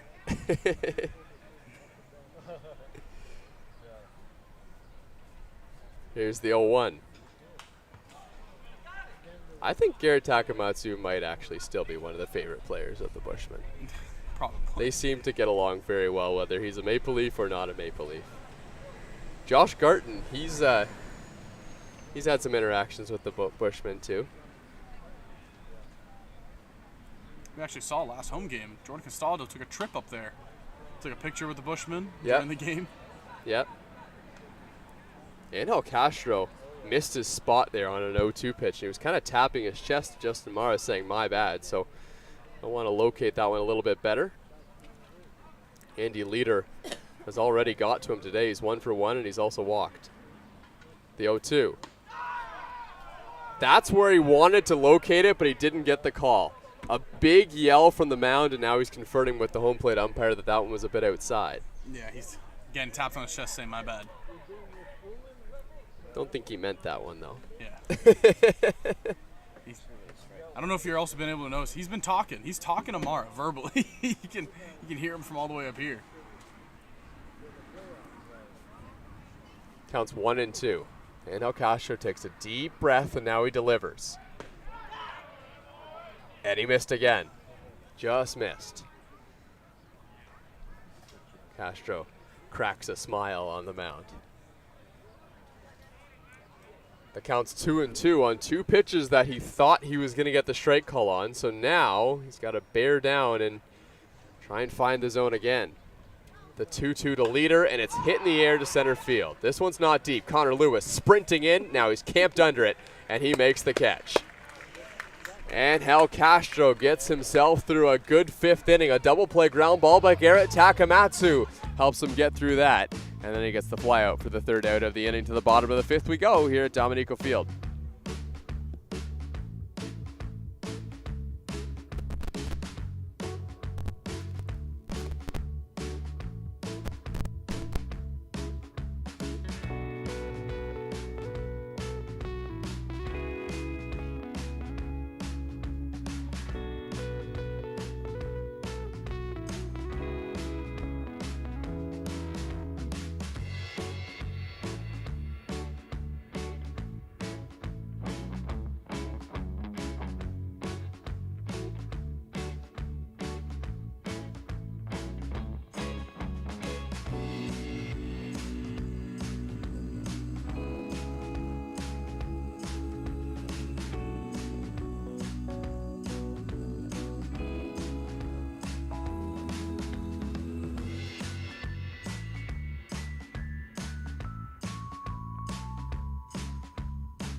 It's been a different offense for the Maple Leafs so far against Jacob Cush, but against the Chatham-Kent Barnstormers, they were on fire. A 22-11 win, and a lot happened. All the Maras were going. Adam Mara pitched 3 innings. I think that's the first time he's done that since last season. Justin Mara had the big game with the 3 home runs. Dan Mara had a good game with a couple hits. John Salazzo had a home run. Ryan Dos Santos smashed a ball off the wall and then walked 6 times. And Marcus Connect had a pretty good game as well with the home run. Maple Leafs, they had hits that game, but it was the walks that really got them into the game, and that's something they just haven't done a lot in this one. Dan Mara, one of the better contact hitters in the Inter-County Baseball League. He's due up second behind Ryan Dos Santos. And one thing I want to mention is Dos Santos, in that last game, you said he walked 6 times, went 1 for 1, scored 4 times. He raised his on-base percentage from 422 to 448 with those 6 walks. 20 points.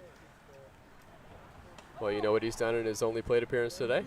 Oh, I think it was a walk. Yeah, it was a walk. So he's walked 7 straight times. And ahead in the count here, 2-0. He might take this pitch. Well, obviously on that one. Now it's 3-0. Is this going to happen? Well, I mean, it has to happen. If he swings 3-0 here, there's no way he's swinging 3-0. Strike 1.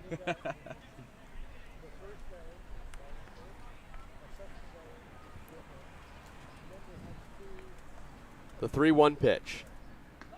Ball 4. Are you kidding me? 8 walks in a row for Ryan Dos Santos.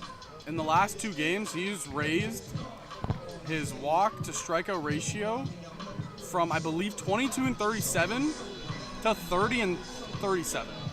It's a lot better. That is an astronomical number to do in 2 games. So the crazy thing is that Ryan Dos Santos is one of the last guys that you'd expect to walk 8 times in a row, right? He swings the bat a lot.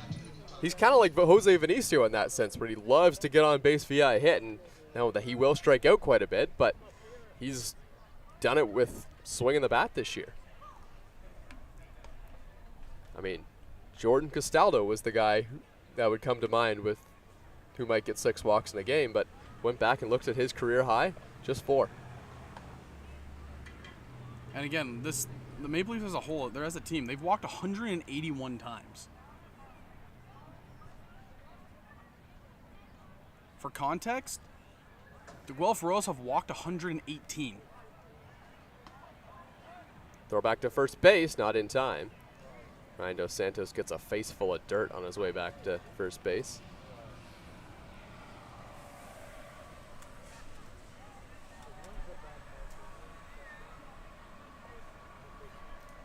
Connor Lewis is on deck for the Maple Leafs. The 1-1 to Dan Mara.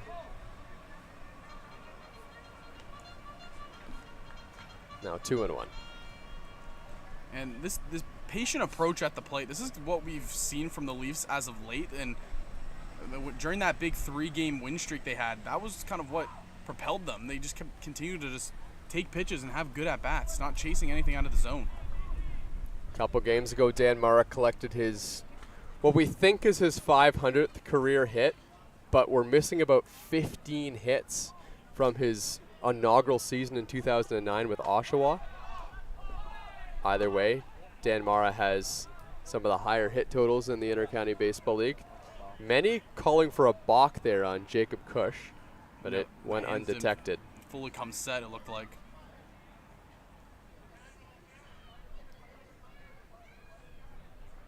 The 3-1. And it misses outside, ball 4. I don't know if you noticed on the bench, the bat boy was ready to go get the bat. Anel Castro said no, and I'm going to go grab it. Got to keep the rhythm. Baseball, a very superstitious game. Yeah, he's a weird dude, man. he is another animal back there.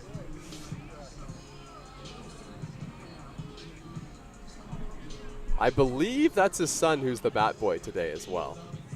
That's probably why he was able to do that. Yeah. yeah. You know, anybody else, it looks really bad, but if it's just his son, it's like, hey. Yeah. Dad will grab the bat. Yeah. Yeah, Angel Castro's son, he's a pretty good ball player as well. I've seen him, taking some ground balls out there. Oh, yeah. He takes some batting practice, and he is impressive. I think he's only like 11 or 12 years old too.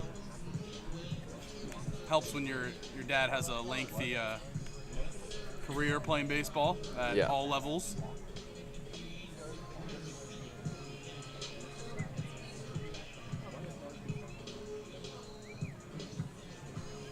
Must be a lot of fun to be a kid down there in the Maple Leafs dugout, eh? Oh yeah, for sure.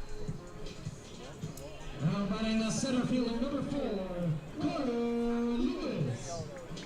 So Dino Ramel goes to the mound and has a chat with Jacob Cush. 2 on here with nobody out in the inning.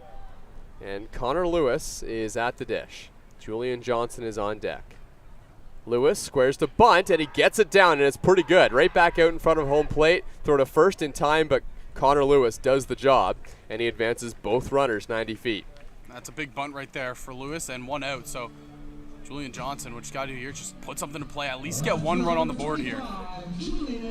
Well, Connor Lewis has batted in a lot of different places in the lineup, and he has really embraced that role of not being a utility player in the outfield. He always plays center field, but being a utility as a guy who he can hit second, which he was doing for a while, and that was where he knew he was going to be asked to lay down a lot of bunts with some of the big bats coming up behind him, like Jordan Castaldo, John Salazzo, and Justin Mara. And right there, he does it again. Moves 2 runners up, and Julian Johnson is at the plate now. Yeah, and if you can flip this order back to the top and have 1 out, that'd be massive for the Maple Leafs, because the guy, Jose Vinicio, swinging a better bat. We've seen him already have some hard contact today. And then you have maybe one of the guys, better hitters in the IBL, and Jordan Castaldo right behind him. Julian Johnson gets this one in the air, but is it deep enough? Ryan Dos Santos is tagging at third base. Catch made by Andy Leader. Throw comes back home. It was offline, but obviously Ryan Dos Santos didn't want to risk it. And now there's 2 away in the inning, and Jacob Cush may just get out of it. Jose Vinicio stands in his way. Yeah, and that's tough right there. It was a pop-up to shallow center field, and we know Dos Santos has fantastic speed, but even with his speed, that a good throw to home plate, and it's very, very close. So it was a wisely decision to stay held up at third, and Jose Vinicio now, again, who's had some good plate appearances today, a chance to drive in some runs. Credit to Julian Johnson there, too. I know that wasn't quite deep enough to score the run, but he did not see Jacob Cush well in his first at-bat. He struck out. That at-bat right there, he almost got the job done. He knew his assignment, right? Just get the ball in the air in the outfield, and it did that. It just wasn't quite deep enough. Yeah, really, when you're the 9-hole hitter, you've 2 jobs. Either advance the runners via sacrifice or whatever, or flip it to the top of the order with less than 2 outs. Well, they're at the top of the order, but now there is 2 outs. Jordan Castaldo on deck. Boy, does he ever want an at-bat right now. He's seen Jacob Cush very well in his first 2 plate appearances. Double off the wall, line out to center field. Great catch by Andy Leader. That pitch misses inside. It's 2-1. That's a critical pitch in the at-bat. If that gets called a strike on the inner half, it was a good pitch by Cush. It's 1-2. Jose Vinicio's in some trouble. Now he can be a little bit more selective.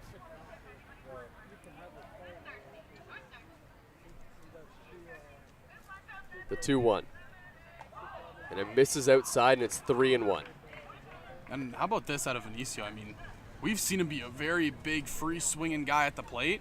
This is a very patient approach. Yeah, 2 great takes there. And he might get rewarded here because Jordan Castaldo's on deck. Cush is going to attack Jose Vinicio here if he can. The 3-1 pitch right down the middle for a strike. It's a massive 3-2 pitch here coming to Vinicio. Yeah, Jose Vinicio just took 3 straight pitches.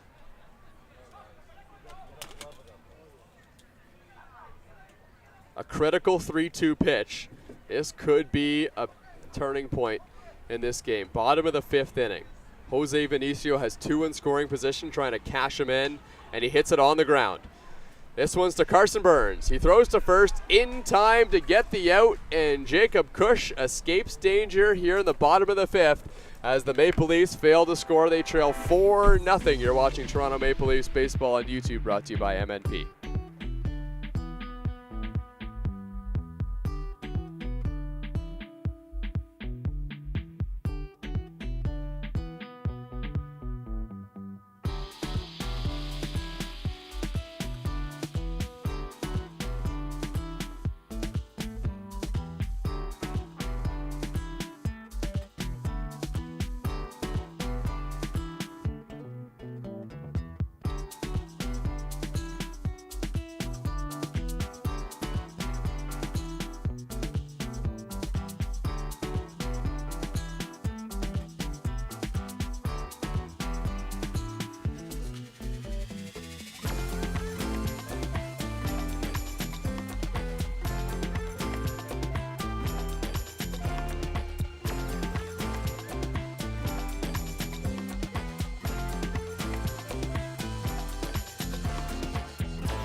Josh Garden. It's like, why am I? That was Jeremy, our game day operations guy, walking through the background there. I was trying to Holler at him. Yeah. He heard you, don't worry. And Hel Castro back on the mound. Boy, he's really settled things down. Gave up runs in the first inning. And he's given up 4 of them. None of them have been earned to the Guelph Royals. And all of a sudden, Angel Castro is putting together a really good start again. And he's got Josh Garton at the plate leading things off.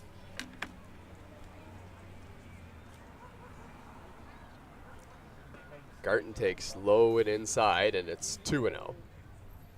Although Garton hasn't been getting into the home runs lately, he's a guy that you always worry about just because you know he's got so much power in that bat.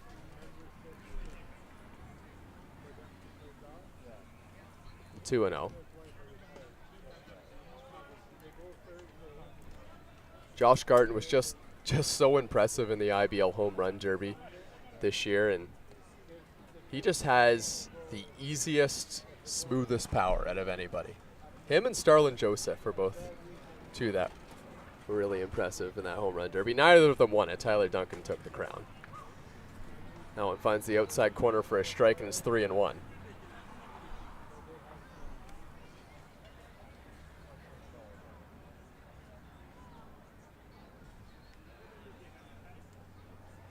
Three-one pitch to Garton. And he hammers it to left field, but this one is out of play, foul. Down the left field line, up on the hill.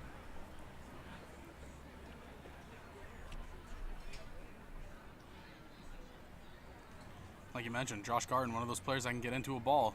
Almost got into one there. Well, he gets into this one. High and deep, but playable. Caught by Connor Lewis. That one was off the end of the bat, and Josh Garton was jogging up the first baseline, so it was deceptive, but he just missed it. Designated hitter number 25, Drew Durst.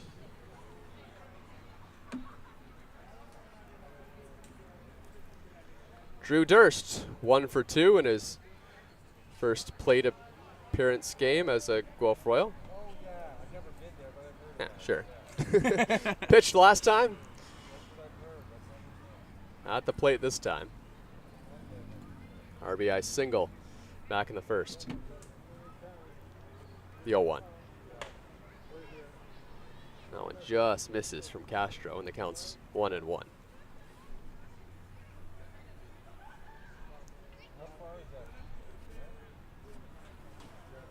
Drew Durst had 13 home runs in 46 games playing Division II baseball in the NCAA this season.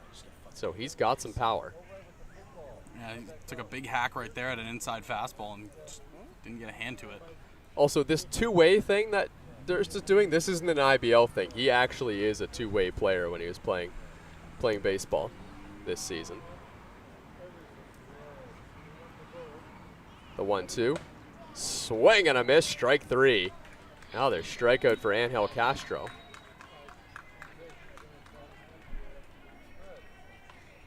Castro's got 6 or 7 strikeouts now of Guelph Royals. Ethan Hammond.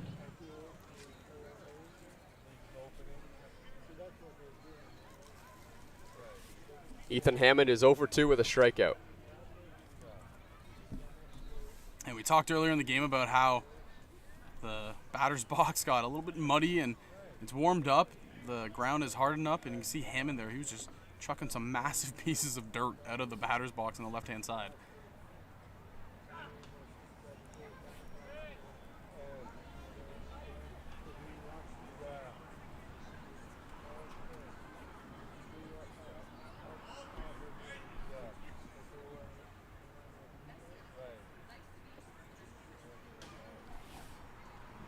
The 1-0. That one misses outside, 2-0. Well, Ethan Hammond is 0 for 2 this game, so his batting average has dropped just below 300. But, I mean, even 300 is on the lower end for Ethan Hammond. Broke into the Inter-County Baseball League in 2019 and then really flourished in 2022. Hit .345 that season with Guelph. That one finds the outer half. and then hit an even .300 last season with the Royals. But he's a guy who's really stepped up in the playoffs as well for Guelph in recent years, although they haven't had a ton of success in the playoffs. The 2-1. Line drive to center field, and he will get that batting average back up at .300. He has himself a 2-out single against Angel Castro. Good piece of hitting. It just kind of took it right back where it came. Just drove it straight back up the middle. Was Hammond. The Guelph Royals actually do have one earned run today. 4 runs given up by Angel Castro. One of them is earned. He's given up 7 hits over 5 2/3 innings, and he struck out 7. It's pretty good. Yeah.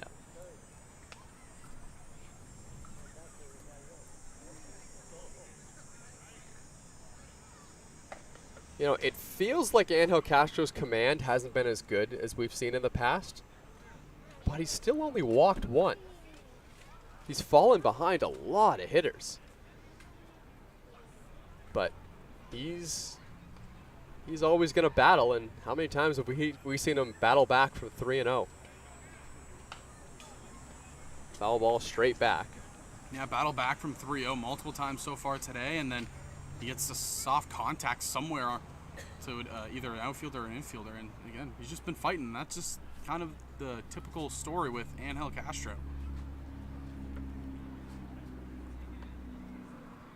This is Carson Burns at the plate out of Orangeville, Ontario. Takes low, and it's 2-1. Carson Burns has had a great day in the field. He's been busy over there at second base, and had a great jumping catch back in the 2nd inning.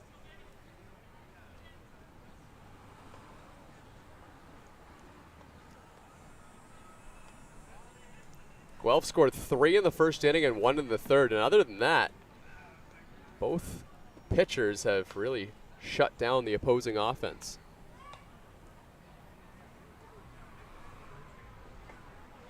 Check swing. Check down to 3rd base to see if he went around. They will say he did.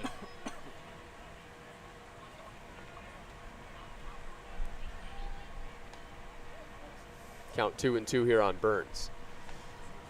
The Maple Leafs have just 2 hits today against Jacob Cush, and there's no action in the Royals bullpen.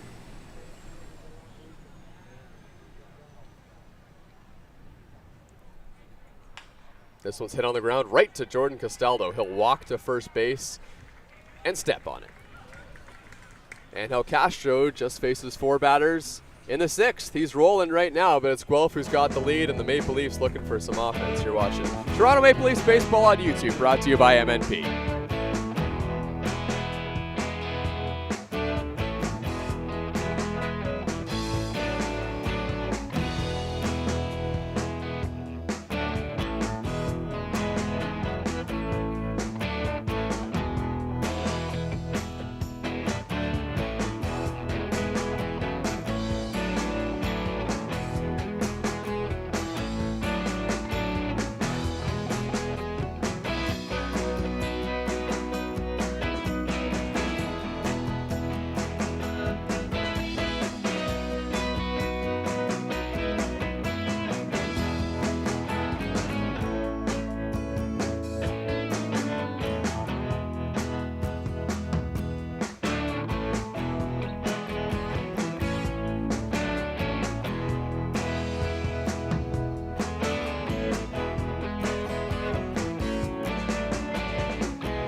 Oh, back here at Dominico Field, Jordan Castaldo is leading things off for the Maple Leafs.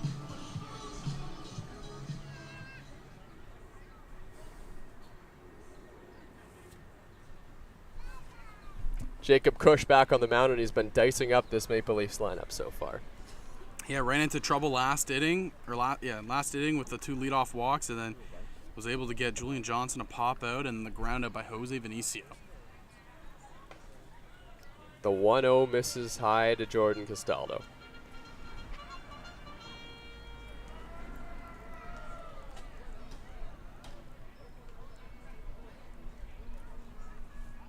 Two and 0 now. Check swing inside. Didn't go around, so the count's 3-0. Maple Leafs need some base runners here. Jordan Castaldo may just be taking all the way on this 3-0 pitch with his teammate Justin Mara on deck. Right down the middle for a strike. Yeah, Mara's been swinging a red-hot bat. Castaldo knows, just try to get on base, keep passing the torch. Leafs still in this game, only 4-0.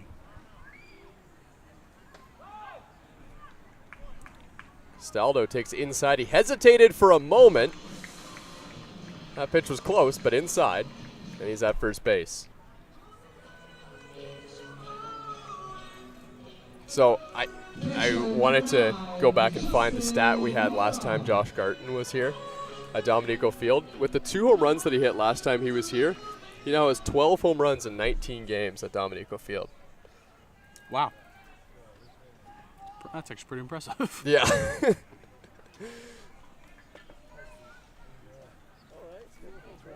Justin Mara had 3 home runs last game. Has 6 home runs now on the season. One game doubled the home run total. The 1-0. The Chatham-Kent Barnstormers have the shortest fence in the Intercounty Baseball League to right field. And Justin Mara had, kind of jokingly complained, on camera when we were doing some of the interviews, that the big fence has taken a couple home runs away from him. Well, the first home run that he hit was a wall scraper right over that left field fence in Chatham-Kent. He hit it about 280 feet, and he might have got one of those back.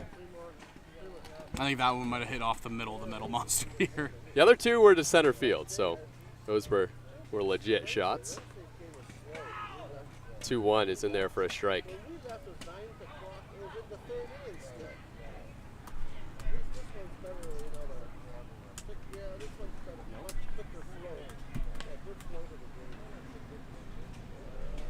Here's the 2-2. Mara rips it foul to first base.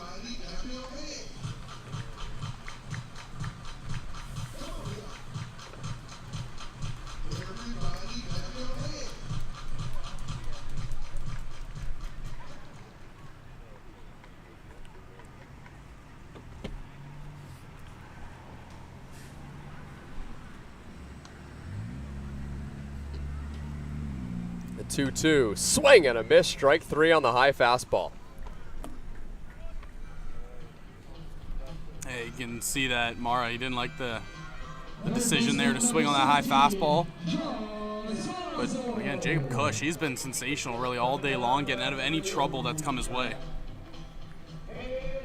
Well, Jonathan Salazzo, a long-time player in the Intercounty Baseball League, played his college ball back at Grayson County back in 2008, I believe.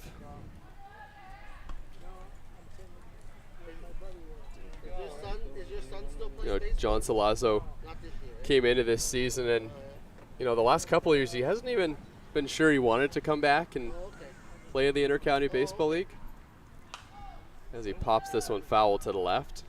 But he said his love of baseball has just kept him coming back, and every year he continues to come back. He's a productive player in this Maple Leafs lineup.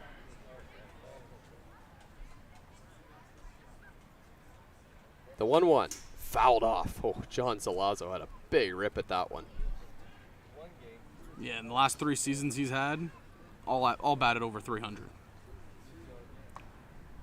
And when you look at John Salazzo, he's a power hitter. That's his thing, right? But he still finds a way to hit for average every single season.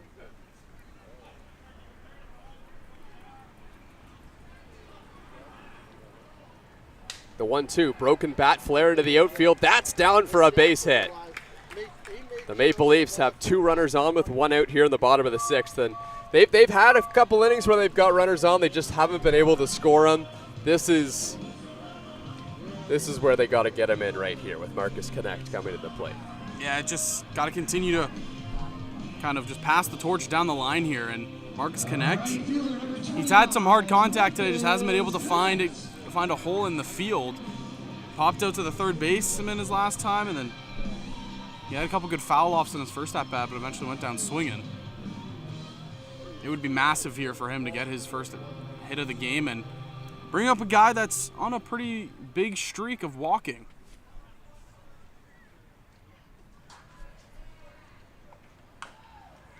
Guelph Royals have won their last 3 games against Barrie, Kitchener, and Kitchener. Trying to make it 4 in a row here against Toronto.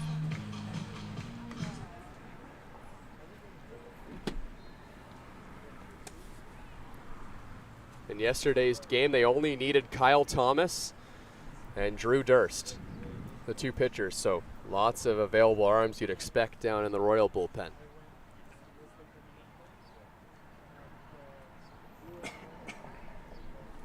Here's the 0-1. Fouled off.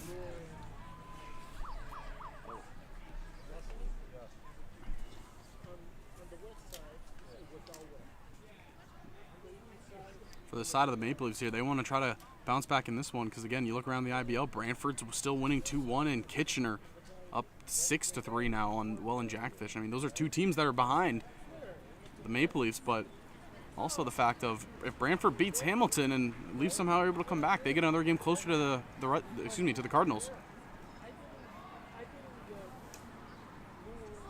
The 0-2 on the ground. This one's to shortstop. Flip to second. Burns to first. In time double play. And Jacob Cush escapes danger again. The Maple Leafs having trouble cashing in those runners in scoring position against the Guelph Royals and continue to trail 4-0. You're watching Toronto Maple Leafs baseball on YouTube, brought to you by MNP.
Well, welcome back to Dominico Field.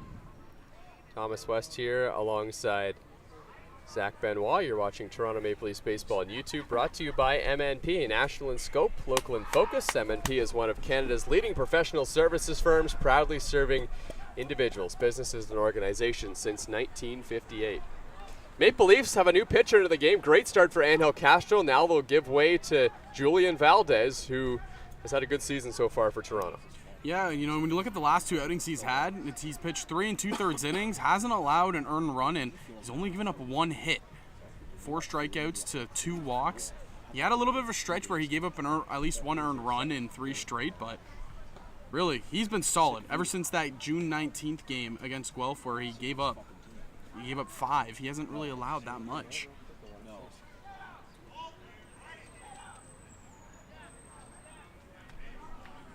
Julian Valdez has good stuff. He's got a great breaking ball, and that fastball velocity is a staple. He misses outside, and it's 2-1. You may also notice that Julian Valdez is wearing number 93 today, and to me that number screams Rob Butler, and it is Rob Butler's number. So that may be Rob Butler's jersey. Not sure, but it might be. This one's popped up. It's on the infield. Jose Vinicio makes the catch. Quickly, 1 out here for Valdez.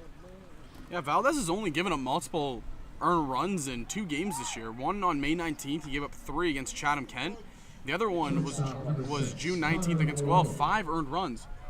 Whoa. Yeah, I noticed that earlier. I've been waiting for you guys to A Joey Luperfido jersey already? Yeah. In the City Connect? I like it. That's good. That is good stuff. Credit to that fan on the hillside here. Noticed that a couple innings ago. I was waiting to see when you guys would pick up on it. Good spot.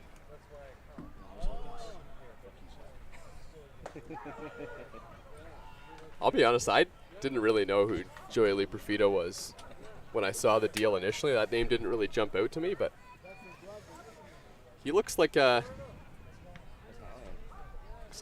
decent prospect for Toronto.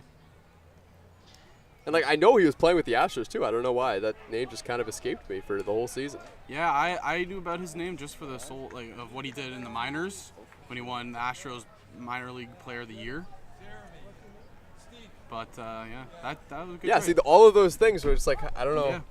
Oh, I didn't know that. I don't know if anyone else was in that same boat as well. Well, they also got another pretty good player in the name of Will Wagner, who's just been tearing the ball up in AAA. Yeah. For Yusei Kikuchi on an expiring contract, I heard there were a lot of pretty peeved Houston Astros fans. They didn't like the deal whatsoever. But he did get 11 strikeouts in his first outing, right? So Connor Morrow is at the dish for the Guelph Royals. He's behind in the count 1-2.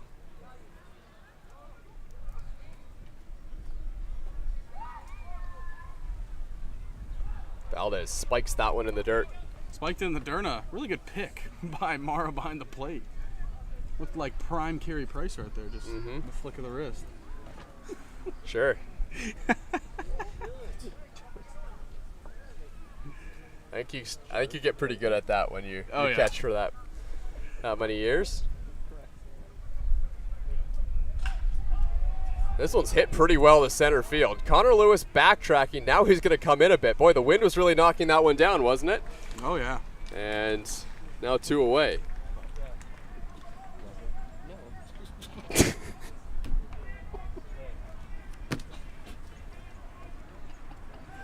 Catcher number 44, Franklin Torres.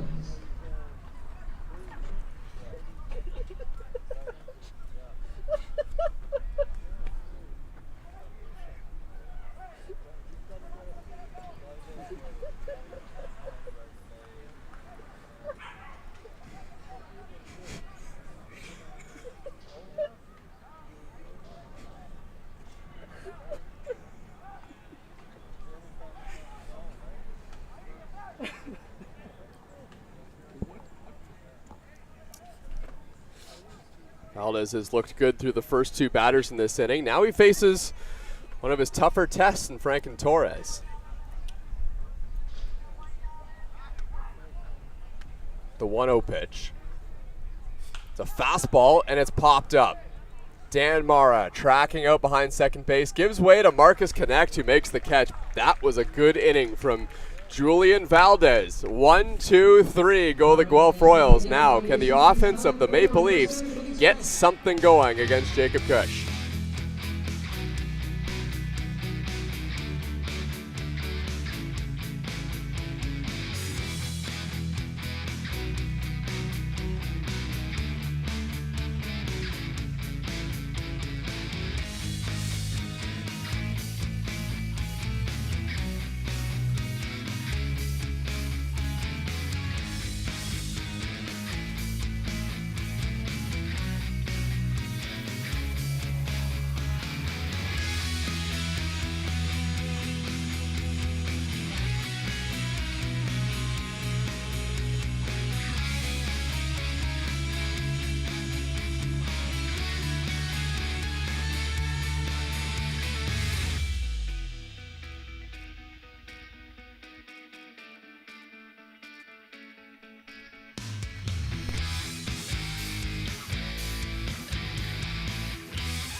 Ryan Dos Santos leading things off for the Maple Leafs, needing some offense here against the Guelph Royals. They got 3 innings to work with and need 4 runs if the pitching staff of the Maple Leafs can hold things down.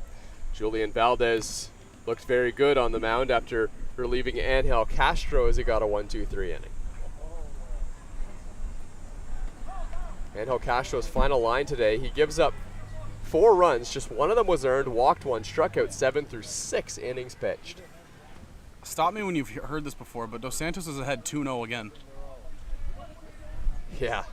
So Ryan Dos Santos, coming into this at-bat, has walked in 8 straight plate appearances.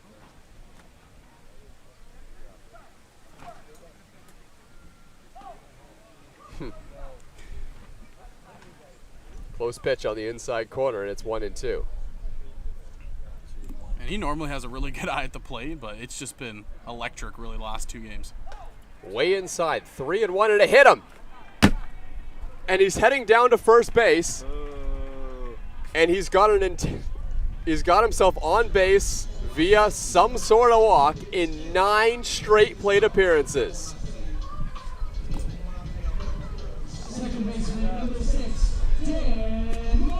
Wow.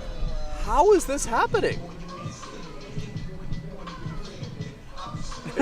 I don't think there's any rhyme or reason to it. It's just a statistical phenomenon.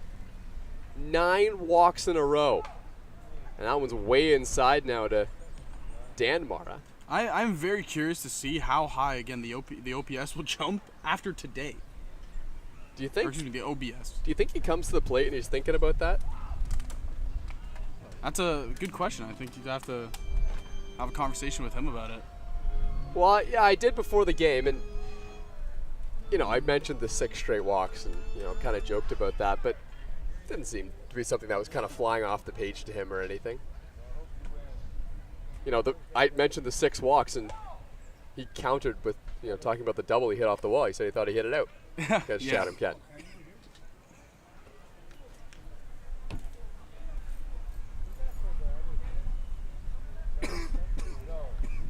Kush has fallen behind Dan Marr. It's 2-0, and now he misses and it's 3-0. Getting flashbacks here to the 5th inning. Yeah. And the bottom of the order is coming up for the Maple Leafs. This is where Kush wants to attack. Throw back to first base. Ryan Dos Santos scampers back in plenty of time. Ryan Dos Santos also stole a base as part of his 7 times on base last night. Imagine playing an entire 22-run game and finishing 1 for 1.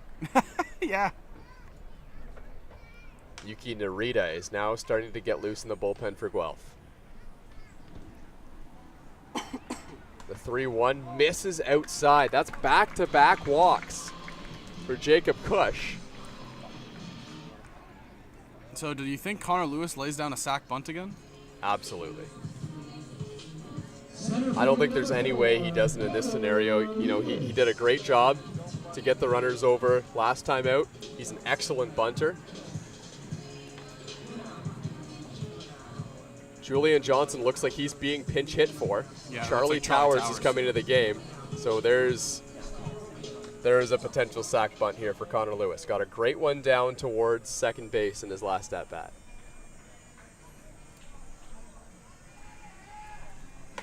Not bunting on the first pitch. And I mean, again, this time out, he got two walks, was Kush, so Connor Lewis might just be waiting to see at least 1 strike.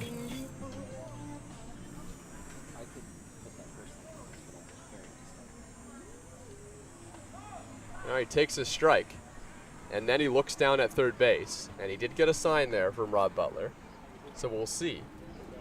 Third baseman isn't playing in. He's playing even with the bag right now. And it looks like Takamatsu at first, he's playing a little bit in.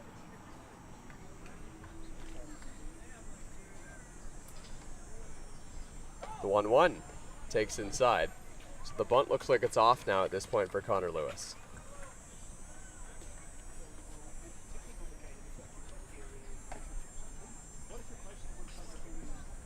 If Lewis can get on or advance these runners, it brings up a big at-bat for Charlie Towers. He takes a strike, and now the count's 2-2.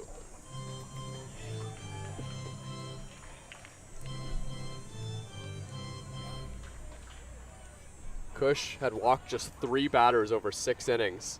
Now he's walked the first 2 in the bottom of the 7th.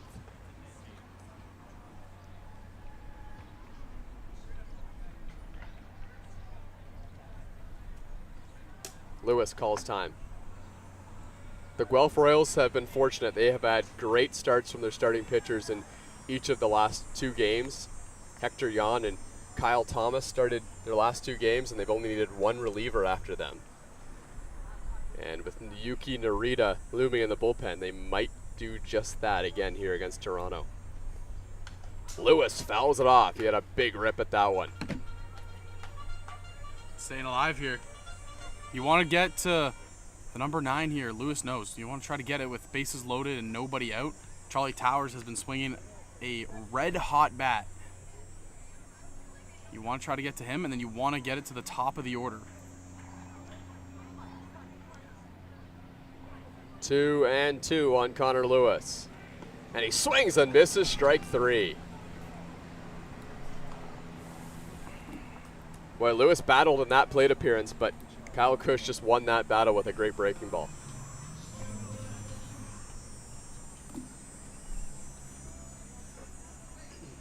Mound visit here for the Guelph Royals, with the pinch hitter Charlie Towers coming to the plate.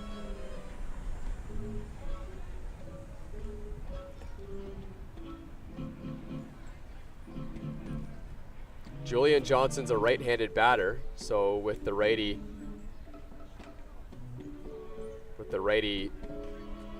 pitcher on the mound, they're going to go to the lefty Charlie Towers.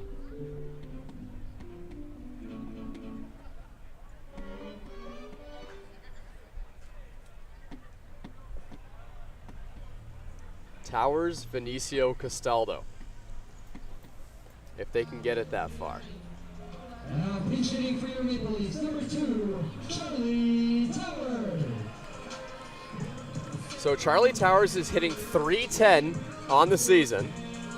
Has been an excellent at-bat off the bench. Came into pinch hit against Hamilton, didn't get a hit, but he got a pinch hit against Brantford and a pinch hit against London as well. This has been a good spot for Charlie Towers, and have they utilized their bench bat in the right spot. Pitch in the dirt, Towers takes it, runners will hold. Torres blocked that ball beautifully behind home plate.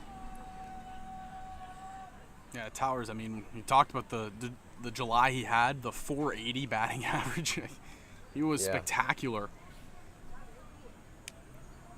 And at first, you know, he was running up that batting average, but he was kind of just coming in pinch hit scenarios, and then he started forcing himself into the lineup just because he's been playing so well. The 1-0 inside. A good take. Charlie Towers is ahead in the count.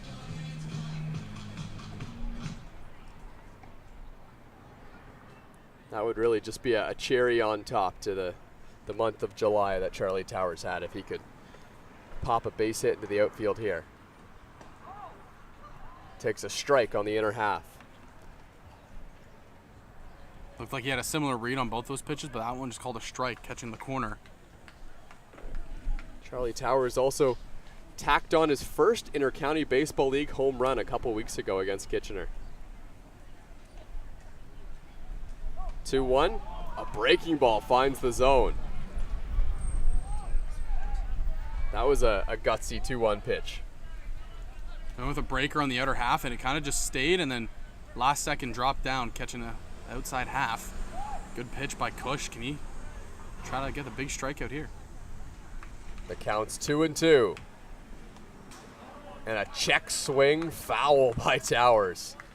Boy, he didn't mean to swing at that one, but it might be a good thing that he did, because that one broke right into the strike zone. Again, back-to-back breaking balls, and how about that from Cush? I mean, to have confidence in your fastball is one thing, but have that much confidence in your breaking ball, you go back to it 2 times in a row in a big moment. That's good pitching. Towers clearly not looking for the breaking ball in this at-bat. And he gets a fastball and he hits it on the ground. He's going to have to leg this one out to first base, to second for one, on to first in time for the double play. And the Guelph Royals do it again. 2 runners on for the Maple Leafs, and just like the 6th, they ground into a double play and cannot score. So Guelph stays in front 4-0 over Toronto.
Couple changes defensively for the Toronto Maple Leafs. Greg Carrington comes into the game. He's going to play left field, and that's going to push Charlie Towers to second base. So Towers came in for Julian Johnson, who's out of the game. They're going to utilize Towers' infield defense at second. That pushes Dan Mara out of the game as well. And Carrington is now in the lineup. And I believe Carrington would be in the spot of Dan Mara. This one's lined foul down the third base line.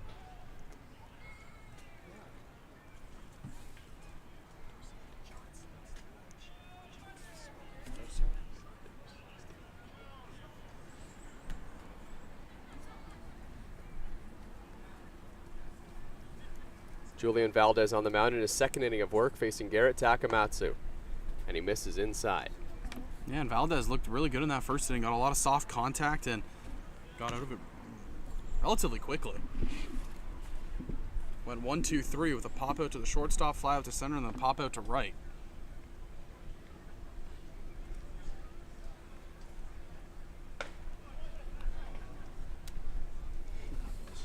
Looked like a really good breaking ball, and thought it caught the corner, but no, umpire says otherwise. I talked to Greg Carrington before the game today, and I usually just ask pitchers, are you available to come to the bullpen, trying to get some insight? So I just said, are you available today? And Greg Carrington kind of said, for what? Never knows whether he's going to be in the bullpen or in the field or what's going to happen. Today he's brought in defensively, and I'm not sure he's going to get an at-bat. If the Maple Leafs are going to win this game, he needs to get an at-bat. Yeah. But Maple Leafs only have 6 outs to work with.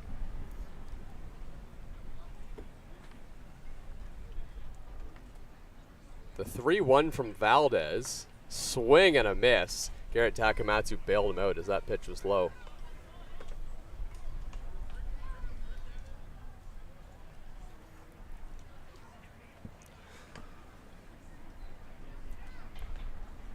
Well, if the Maple Leafs don't win today, there are still opportunities that do need to be capitalized on, but they're available for the Maple Leafs. They'll have a tough game against Barrie. That'll be here on Wednesday. We'll have that game for you on YouTube. That one just misses inside to Takamatsu, and it's a leadoff walk for Valdez. But then after that, it's off to Arnold Anderson Stadium out in Brantford for 2 straight games against the Red Sox, who have been really struggling lately. And then they play Kitchener, who's lost 8 games in a row. And then they play Welland and Chatham-Kent. And if the Maple Leafs can string some things together, that Chatham-Kent game might be interesting at the end of the season. The game against Kitchener will probably be interesting too.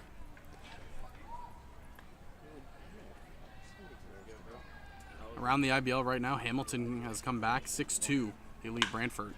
Line drive by Andy Leader right to Greg Carrington, and he makes the catch.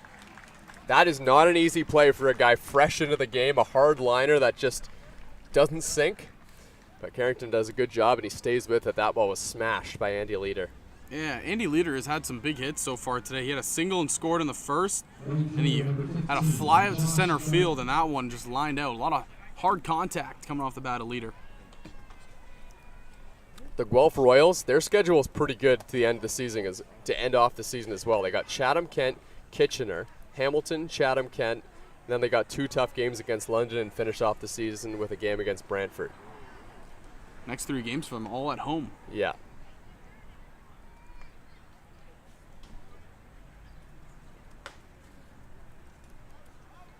Valdez misses to Josh Garton.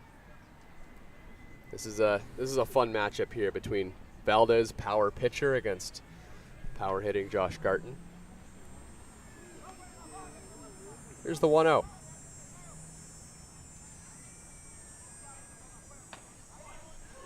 Garton takes it for a strike.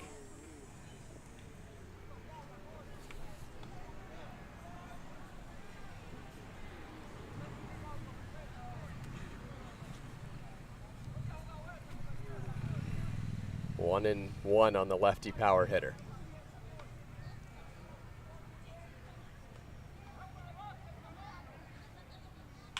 Garten hits it on the ground to first. Jordan Costello is going to go to second first.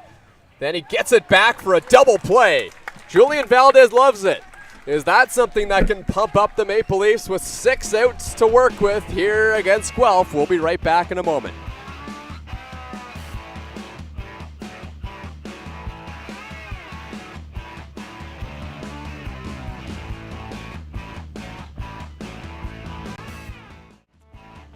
Well, Greg Carrington said he never really knows what his role is going to be when he comes to the ballpark every day, whether it be in the lineup as a hitter or out of the bullpen as a pitcher.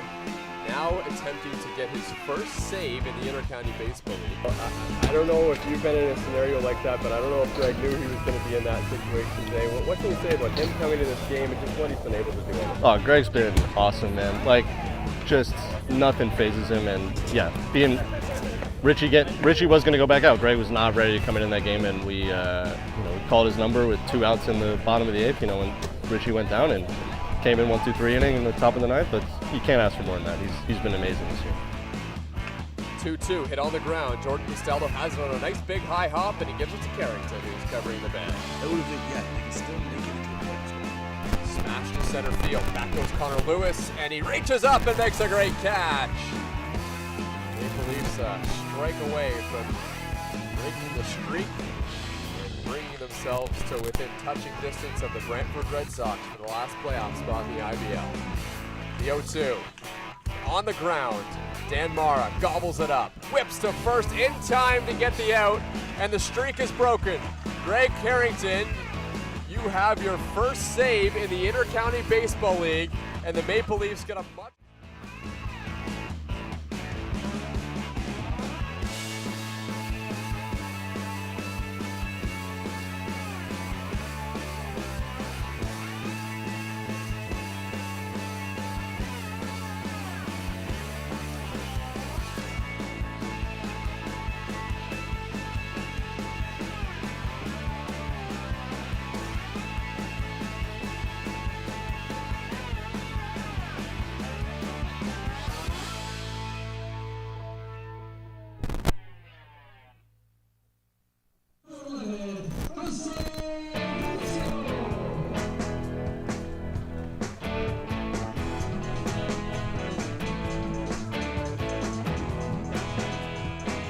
Yuki Narita coming to the game for the Guelph Royals. Jose Vinicio, the leadoff batter, will be his first test, and Yuki Narita has had a great season once again for Guelph. An ERA of 2.34 in the 11 games that he's appeared in. He's got a 4-1 record. And Yuki Narita hasn't done this much where he comes out for a short relief appearance. His last 3 have all been starts where he's earned a decision. That being, he went 5 or more innings. But he's earlier in the season, and even in the month of July, he's had some relief appearances.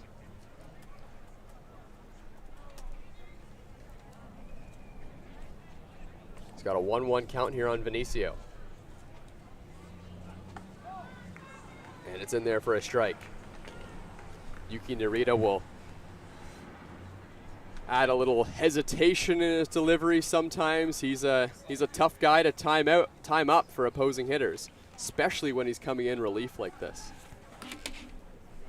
The 1-2. And he misses up and away. People don't realize how much balance that takes to kind of use that hesitation in their delivery. It's not easy, yeah. It's not an easy task. Yeah, if you go to pitching clinics as a kid, they might spend an hour of the day just getting you to lift your leg and kind of hang there and find your balance point. And you can see how good Yuki Narita is at that. A lot of people think, you start leaning towards the mound right away. Well, that causes a lot of problems. But if you can find that center of gravity, that's... It's almost like he does 2 leg lifts. He initial, and then he does another one before he delivers. 3-2. Up and in! And it knocks down Jose Vinicio. Franken Torres immediately going to see if Jose Vinicio was okay. And that one might have shocked Jose Vinicio a little bit. Usually he gets up and he's chatting with whoever's around him, but he's just going to put his head down and go to first base this time. Yeah, Torres leaned over to make sure he's okay. It looked like Narita also kind of tapped his chest saying, my bad. It wasn't intentional, obviously. Yeah, we kind of commentators cursed that, right? Yeah. Talking about the control. Either way, yeah, Narita just tapped his chest and pointed at Jose Vinicio. Never fun, though, to come up as the next hitter after you see that happen. Yeah. You were a pitcher, right? Yeah. So you didn't really get many plate appearances, or you did? I was split before I went to college. 18U, I was split between hitting and pitching. And were you a guy that had a knack for getting hit or never getting hit?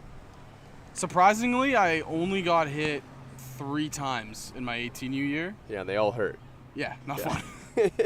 I was thankful one of them was off my Evo Shield elbow guard, so that was nice. But the other 2 was right off the ribs, and one was on my right shoulder, I think. Yeah. Yeah, that's not fun. The worst one was getting a line drive that was laced right back into my ribs. Caught the ball, though. Nice. That makes it feel better. Yeah. The 1-1 is swung on and missed by Jordan Castaldo. By the way, that ball did not hit Jose Vinicio. It just knocked him down. He got out of the way, but he had to have a heck of a reaction to get out of the way of that one. Jordan Castaldo is going to kind of reset himself in the batter's box after that big swing and a miss. Yuki Narita got him chasing on a breaking ball.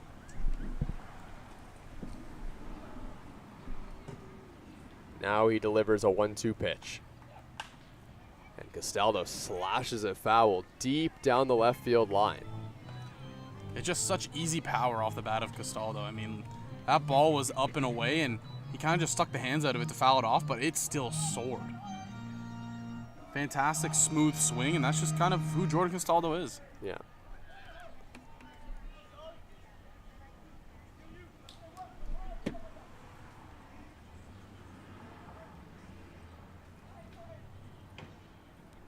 Another 1-2 pitch. Breaking ball just missed. You could see the knees of Castaldo kind of buckle as he stopped himself to take that pitch. Yeah, Narita, he knew immediately that he missed. He looked visibly mad at himself for missing his spot there with that breaking ball.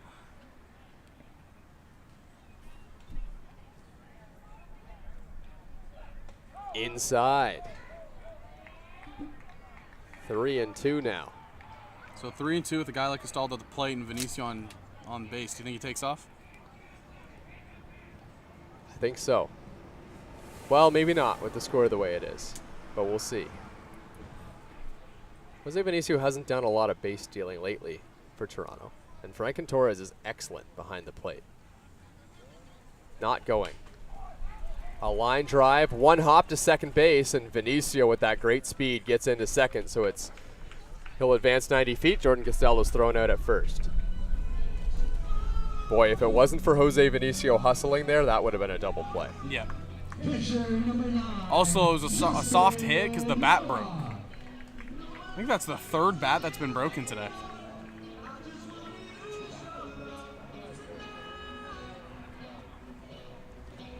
Maple Leafs need something here from Justin Mara. One out here in the bottom of the 8th inning.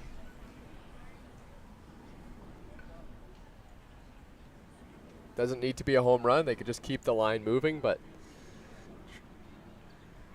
Toronto hasn't had a great track record with runners on base this game. Yeah, it just kind of seems they've been doubled up to end an inning twice already. Back-to-back innings, actually. Yeah, they've left 8 runners on base so far, trying to avoid it being a 9th.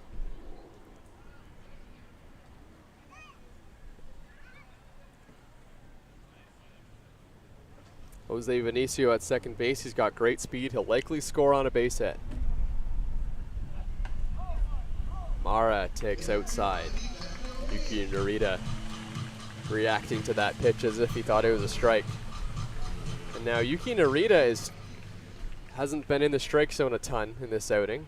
7 strikes, 9 balls now. 2-1 to Justin Mara.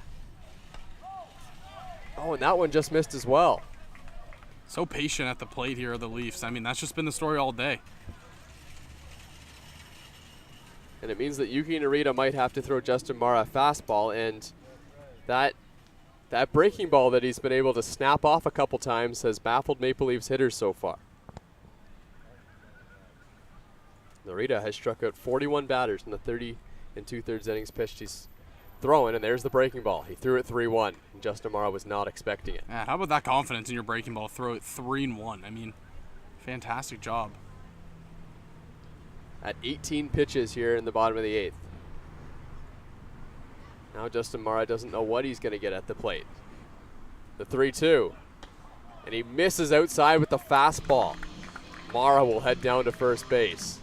Boy, it felt, even though the count was 3-1 there, it felt like Yuki Narita kind of had Justin Mara on the ropes after he swung and missed at the breaking ball. Yeah, and I mean, it just shows. You have that kind of confidence to break off a beautiful breaking ball like that, you're back in control almost instantaneously because you don't know what he's going to throw. You don't know if he's going to come back with a fastball or if he's just going to go again right back to the well. John Salazzo has a couple runners on base here. He's got great home run power, and that might be something he's looking to utilize here. The Maple Leafs are down to their final 5 outs. They've got 2 runners on base. A big fly here would bring them within 1 run of Guelph. That's a breaking ball that misses up and away. That's kind of the first breaking ball we've seen that Yuki Narita really miss with. Just kind of opened up the arm a little bit more, and as he was releasing it, the hand was still up, so it just pops up out of his hand instead of straight. So do you hunt fastball here if you're Don Salazzo? You'd have to be looking for it. He gets one that misses.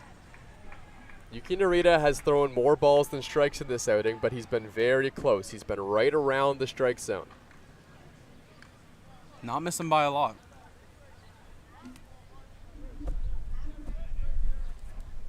Two 2-0 on Salazzo. He gets a fastball, but he popped it up. On the infield, Brando LaRue makes the catch. And there's 2 outs. And the same message might be in the mind of Marcus Connect, who also has great power for the Maple Leafs. But now the situation's a little more dire. There's 2 outs and 2 on.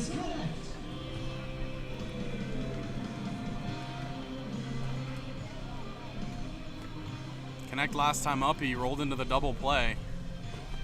But like you said, he's definitely trying to elevate something here. This might be the last chance for the Maple Leafs. Yuki Narita has pitched very well as this one's hit on the ground. Morrow makes the stop, throws to first in time to get the out. What a play. Connor Morrow at shortstop with one of the better plays that we've seen today on the infield, and it gets the Guelph Royals out of the inning in a critical situation. Marcus Connect throwing his bat down in disgust after seeing that play made. 3 outs to work with for the Maple Leafs, but first, Julian Valdez back on the mound for Toronto.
Drew Durst up for the Guelph Royals here in the top of the 9th inning. Julian Valdez is back on the mound for Toronto. Valdez has already pitched 2 innings, and he's been great. Hasn't allowed a hit. Got a double play ball last inning that got his walk out of the way, and this one's hit to first, and it gets by Jordan Castaldo.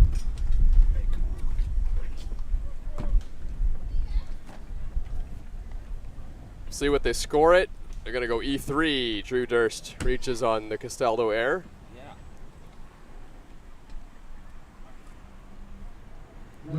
Third error of the ball game for the Maple Leafs, and first one since the top of the first inning. Yeah. Infield defense is starting to come back to haunt the Maple Leafs a little bit again. They made 5 errors in that 22-run win last time out, which is something that kind of got swept under the table, but now they've made 8 errors in their last 2 games. Ethan Hammond squaring around a bunt early. They're just trying to extend the lead here.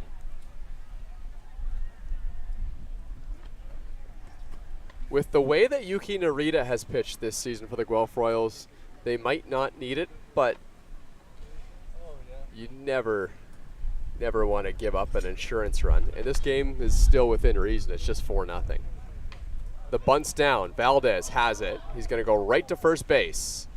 Out number 1.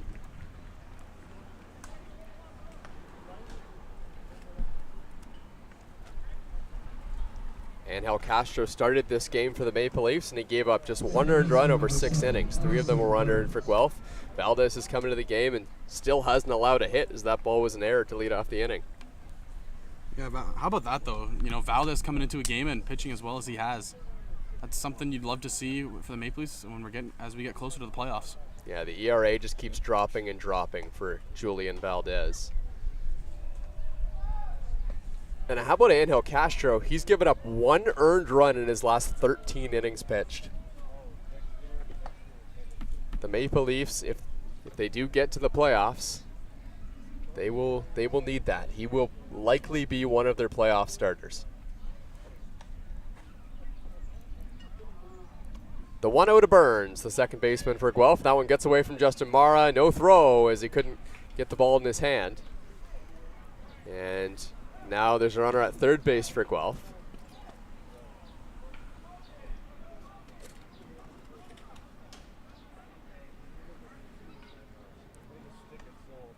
Carson Burns is ahead in the count, 2-0. The Maple Leafs are going to creep in on the infield here. They know the importance of that run standing at third base.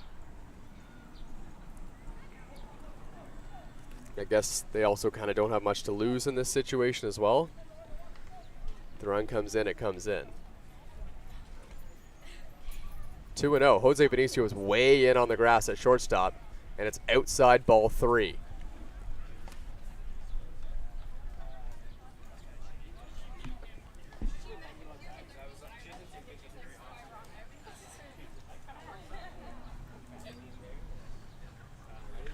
Three and 0 on Burns.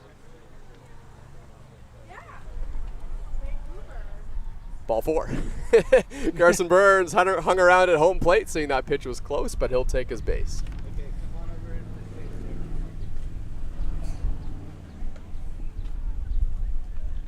Third baseman number 5, Brandon LaRue. Nobody in the Guelph Royals lineup today has multiple hits, but LaRue, Morrow, Torres, Leader, Garton, and Durst, as well as Hammond, all have 1 hit today. The offense has been spread up and down the lineup for Guelph. Brando LaRue, the third baseman, takes ball 1. Yeah, and again, the pitching for the Leafs today, it's been solid. It's just, again, the unfortunate errors on the infield. That's kind of just what's been the key story.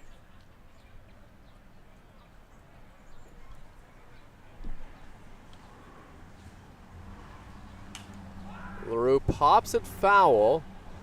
Towers and Castaldo both just watching that one as they see that one sail well out of play.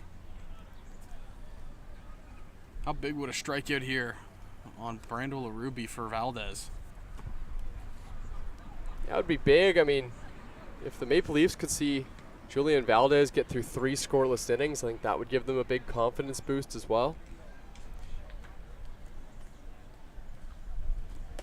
That one misses inside, ball 2. Brando LaRue has hits in 4 straight games.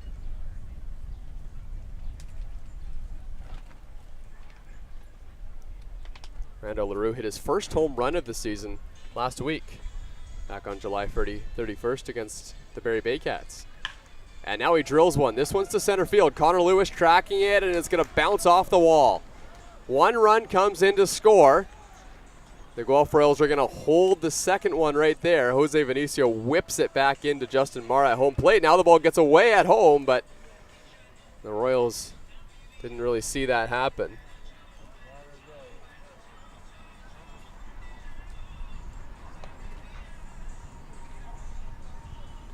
Wilhenis Alvarado, is that Wilhenis Alvarado getting loose in the bullpen for the Maple Leafs? Yeah, he's been throwing all day long in short little spurts. I did also see him on the bench when I was down there. Looked like he had something on his arm. Looked like, one of the pulsing things is kind of working. So probably just getting some work in today.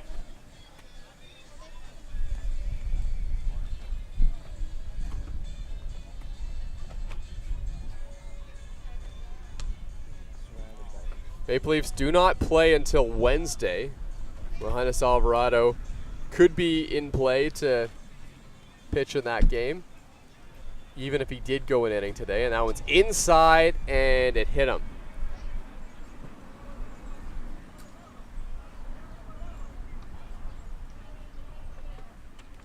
So that's going to send Connor Morrow down to first base.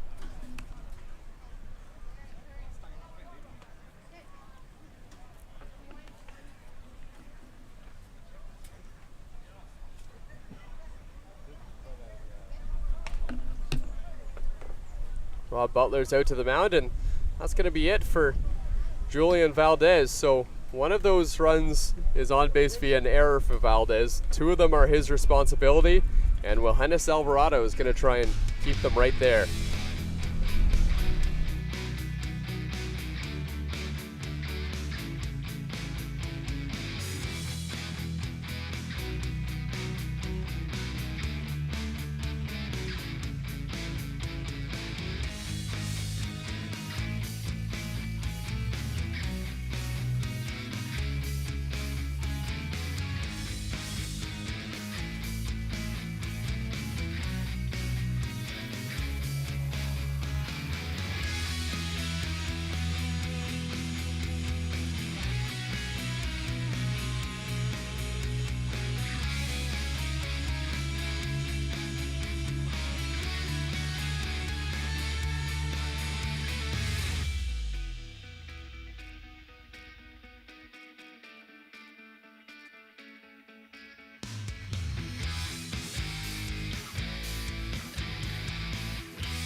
Wilhenis Alvarado into the game for the Maple Leafs, and he's going to try and shut down Guelph here in the 9th. And the Maple Leafs probably hoping that Wilhenis Alvarado doesn't throw very many pitches here. This one goes to the backstop, and Justin Mara is going to get there in time to hold the runner. Looked like he tried to bury a breaking ball in the inner half, and he just buried it a little bit too much. You know, well, Johannes Alvarado didn't have a great warm-up there. He threw a couple pitches to the backstop, and you almost wonder if that's kind of trickling into the appearance here. That first pitch wild.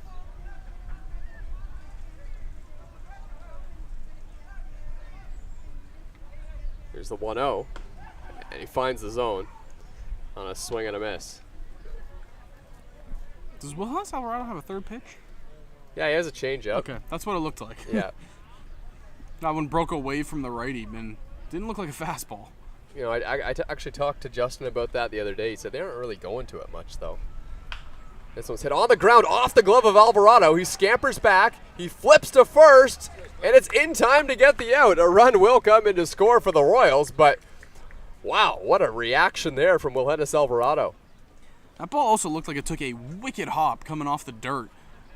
Alvarado was going to field it. It looked like at his chest level, and then it took that hop, and he just kind of stuck the glove up to block it, and that's exactly what he did.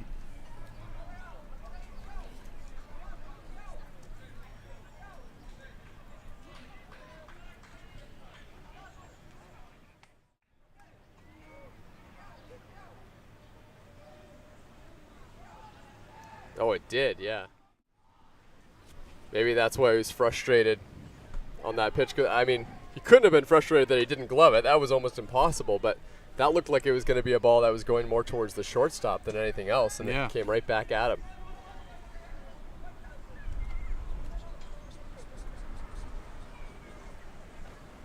One and 0 on Takamatsu. And he's going to hit it towards the first baseline, but that one's going to trickle foul. 6-0 Guelph Royals here. They've scored 2 in the inning. Maple Leafs will need quite a push in the bottom of the ninth to come back in this one.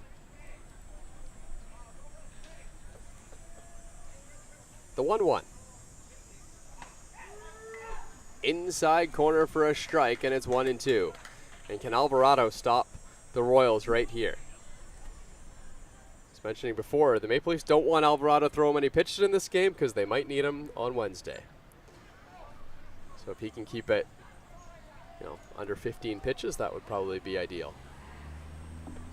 The 1-2. Hit on the ground towards the first baseline, or third baseline, and it's well foul.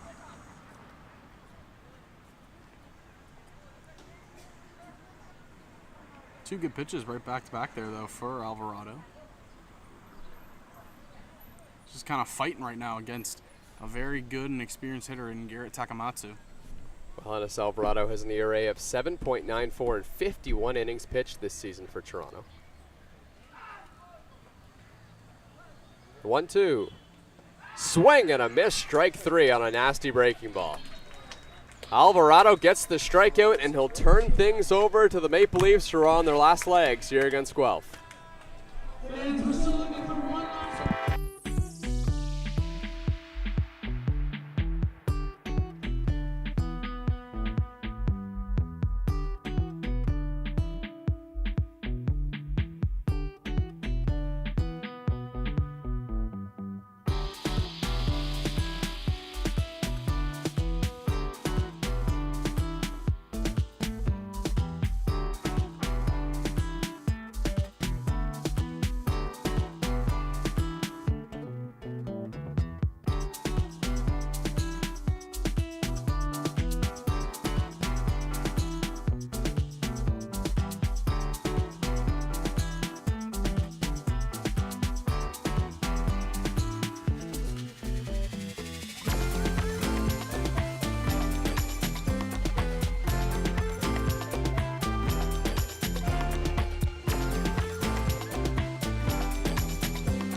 Ryan Dos Santos at the plate here, and wow, takes ball one. So we were just going to mention, Ryan Dos Santos has walked in 8 straight plate appearances. And 9. Well, including the hit by pitch. 9 with the hit by pitch. Well, Maple Leafs need some base runners right now, and I couldn't think of a better guy to do it. Yeah, and I was looking back at the numbers, and so he's also riding a 5-game hit streak, which Right. could be broken just because he's walked 4 times. But also, he has a chance to go, he has a chance to not register an at-bat in his last 10 plate appearances because each one he's walked or been hit by a pitch. Wouldn't that be something? Ooh, that one just misses, and it's 2-1. His last 9 he's 0 for 0, and his last 13 he's 1 for 2. How about that? 13 or 12 plate appearances, and you're 1 for 2. Oh, he's in danger now. Counts 2-2. Ryan Dos Santos may just have to swing the bat here.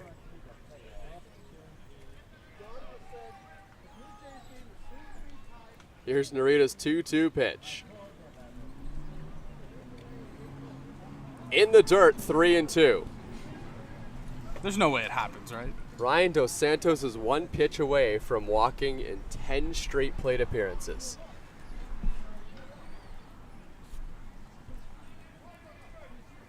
The full count pitch, swing and a foul tip. Oh. Staying alive. That was a great pitch too. On the outer half, just would have painted the black beautifully, but just fouled off. Good awareness there by Dos Santos. Another 3-2 pitch from Narita. Ball 4. And he's walked in 10 straight plate appearances. Unbelievable. So, the hit streak, it's over at 5, but that's just because he walked 4 times. I don't think I've ever heard of that. In his last 11 plate appearances, he's 1 for 1. 0 for 1. No, because he got a base hit. Oh, to yeah, start off the sorry, Chatham Kent yes. game. Yeah. I went back to the Hamilton game where he had 2 plate appearances. He singled in his first one, and then he popped out in his second. So his last 13, he's 2 for 3. Here's the 0 for 1. High chopper to first. That's a base hit for Greg Carrington. Well, Greg Carrington hasn't had a lot of at-bats lately for the Maple Leafs, but when he has, he's found his way on base, and there's 2 runners on. So if the Maple Leafs are not able to come back in this game, tune in Wednesday to the Toronto Maple Leafs YouTube channel to see if Ryan Dos Santos can walk in 11 straight plate appearances. The stakes have never been higher. We'll have a pinch hitter in Cole Murchison coming up. Pinch hitting for Connor Lewis.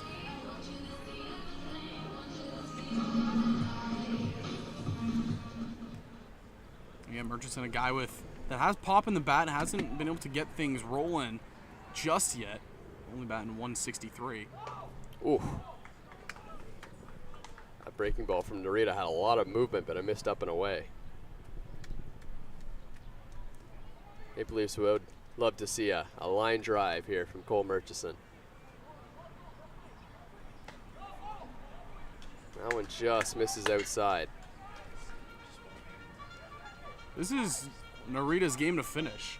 Yeah. Nobody's warming up in the bullpen. It's got a lot of wiggle room. Yep. But you don't want to test it. 2-0. Finds the zone. I mean, the game plan for the Maple Leafs right now is just going to be take until you get a strike, right? Yeah.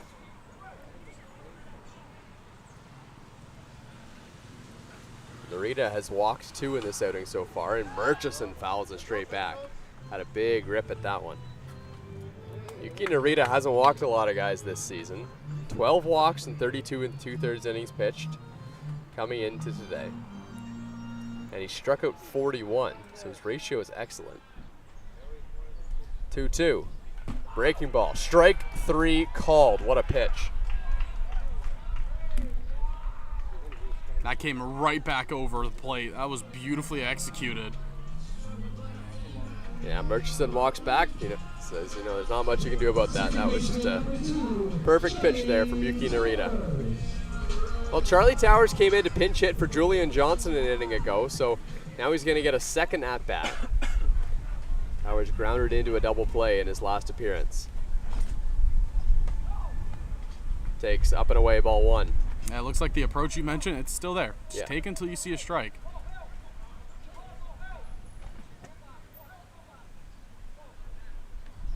The 1-0.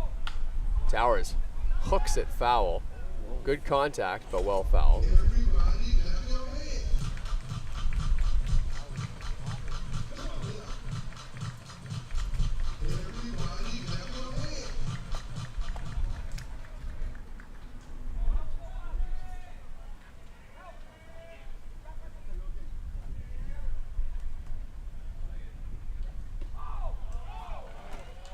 And that one just missed.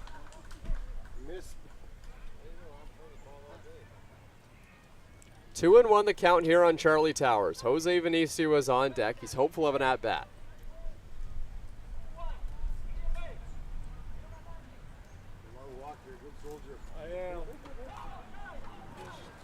Ooh, just missed outside, did Yuki Narita. If you can get the order to Jordan Castaldo with less than 2 outs, things can get very interesting here for the Leafs.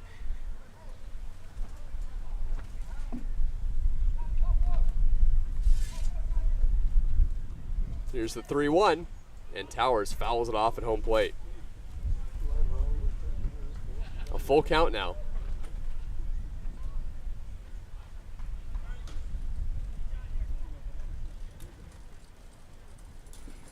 This is kind of the pivotal point in the ball game where things either get interesting or very much not interesting. Yeah. The power is in Charlie Towers' hands. And he fouls it off. Putting up a solid at-bat here is Towers. Something kind of clicked this year for Charlie Towers as a hitter. I don't think this is just a streak of hitting well. I think Charlie Towers has kind of figured something out at the plate. He's put together good at-bats. He didn't hit like this when he was with the Hamilton Cardinals. The 3-2 pitch. Line drive up the middle for a base hit. Stay hot, Charlie Towers. They're going to send Ryan Dos Santos home, and the Maple Leafs have scored. It's 6-1. And again, Charlie Towers, he came in a pinch hit earlier in the game, and in the second at-bat just drives in an RBI. That's a beautiful piece of hitting right there, and you said it. It looks like he has figured something out at the plate. So there's a little bit of intrigue in this game now. The Maple Leafs only have 2 outs to work with. But this is the top of their order, right? This is exactly where they would want to be, considering the score. Yeah, nobody's warming up again in Guelph's bullpen. This is Narita's game to finish. And like I said, if you can get to Jordan Castaldo, still less than 2 outs, things get very, very interesting. Tying run is in the hole. But the guy that's in the hole is Justin Morrow.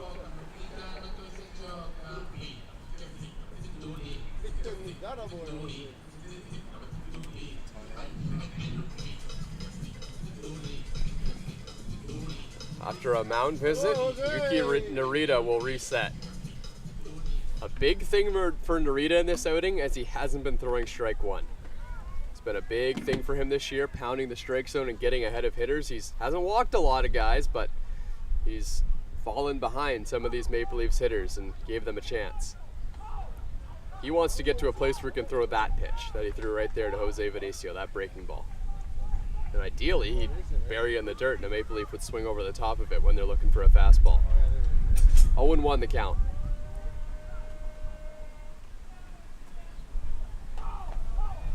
And he just missed outside. Now a strong wind starting to blow in from center field. Yeah, if you look at the flags, it looks like it's going from center to left.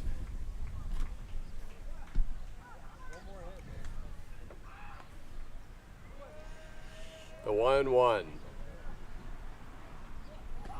In the dirt, 2-1, and there you go. Narita falls behind another hitter.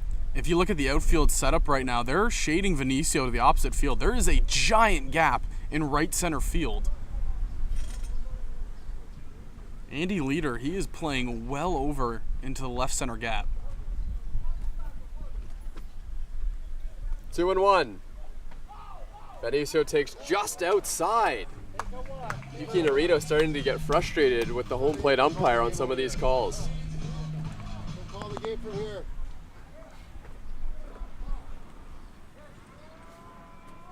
3-1 on Jose Vinicio. Narita has not been afraid to throw the breaking ball in this situation. It's a fastball and it misses up and away, and Narita has loaded the bases. The Maple Leafs have a slight glimmer of life here in the bottom of the ninth. First baseman number 5, Jordan Castaldo, Justin Mara, Marcus Connect. The batters coming up. Salazzo. John Salazzo, then Marcus Connect. There you go.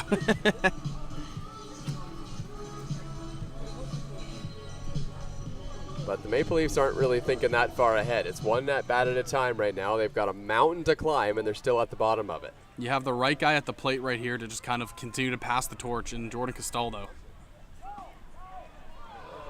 That one's a strike to Castaldo, but now the Maple Leafs think that one was low.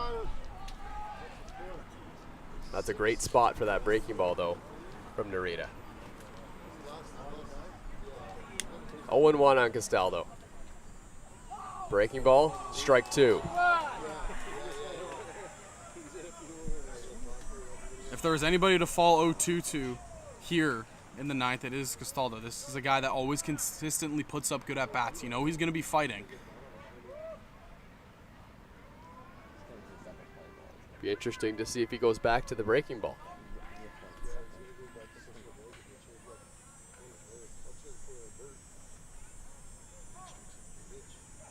Breaking ball, chopped foul by Castaldo. Well out in front of it. Wasn't looking for that pitch, but clearly had it in the back of his mind that that might be something he'd have to adapt to. Yeah, and that's the mindset of the hitter you have to have right now. It's you're sitting fastball. As the pitch is coming in, you're saying to yourself, fastball, fastball, fastball, and he sees the break, you adjust and foul off. Still behind in the count 0-2. Probably need to swing the bat to get himself on base. The Maple Leafs have the bases loaded and the tying run on deck. Castaldo takes way inside. Yuki Narita has thrown 4 straight breaking balls here to Jordan Castaldo. It's the pitch he's felt most confident in by far today, and again, Castaldo, it's clear he's very well sitting on a fastball. Yuki Narita hasn't had a scoreless outing against the Maple Leafs this season. Castaldo chops it right back to the mound. Narita comes home for 1. On to first, double play. And that'll do it for the Maple Leafs. Here at Christie Pitts, they fall 6-1 to the Guelph Royals in a game where, Zach, they had some opportunities. There were some runners left on base. They got some guys on via a walk. They had 5 hits. They just couldn't capitalize on some of those runs. Yeah, and the big story was just the inning-ending double plays. It happened now 3 times in the game for the Maple Leafs, and it was a tough one to go. You know, they had their chances. They just couldn't capitalize to finish things off. The Maple Leafs give up 6 runs. Only 1 of them was earned to the Guelph Royals. They fall 6-1 in this one here today. We appreciate everyone tuning in to Toronto Maple Leafs Baseball on YouTube, brought to you by MNP from Thomas West and Zach Benoit. Have a great rest of your day.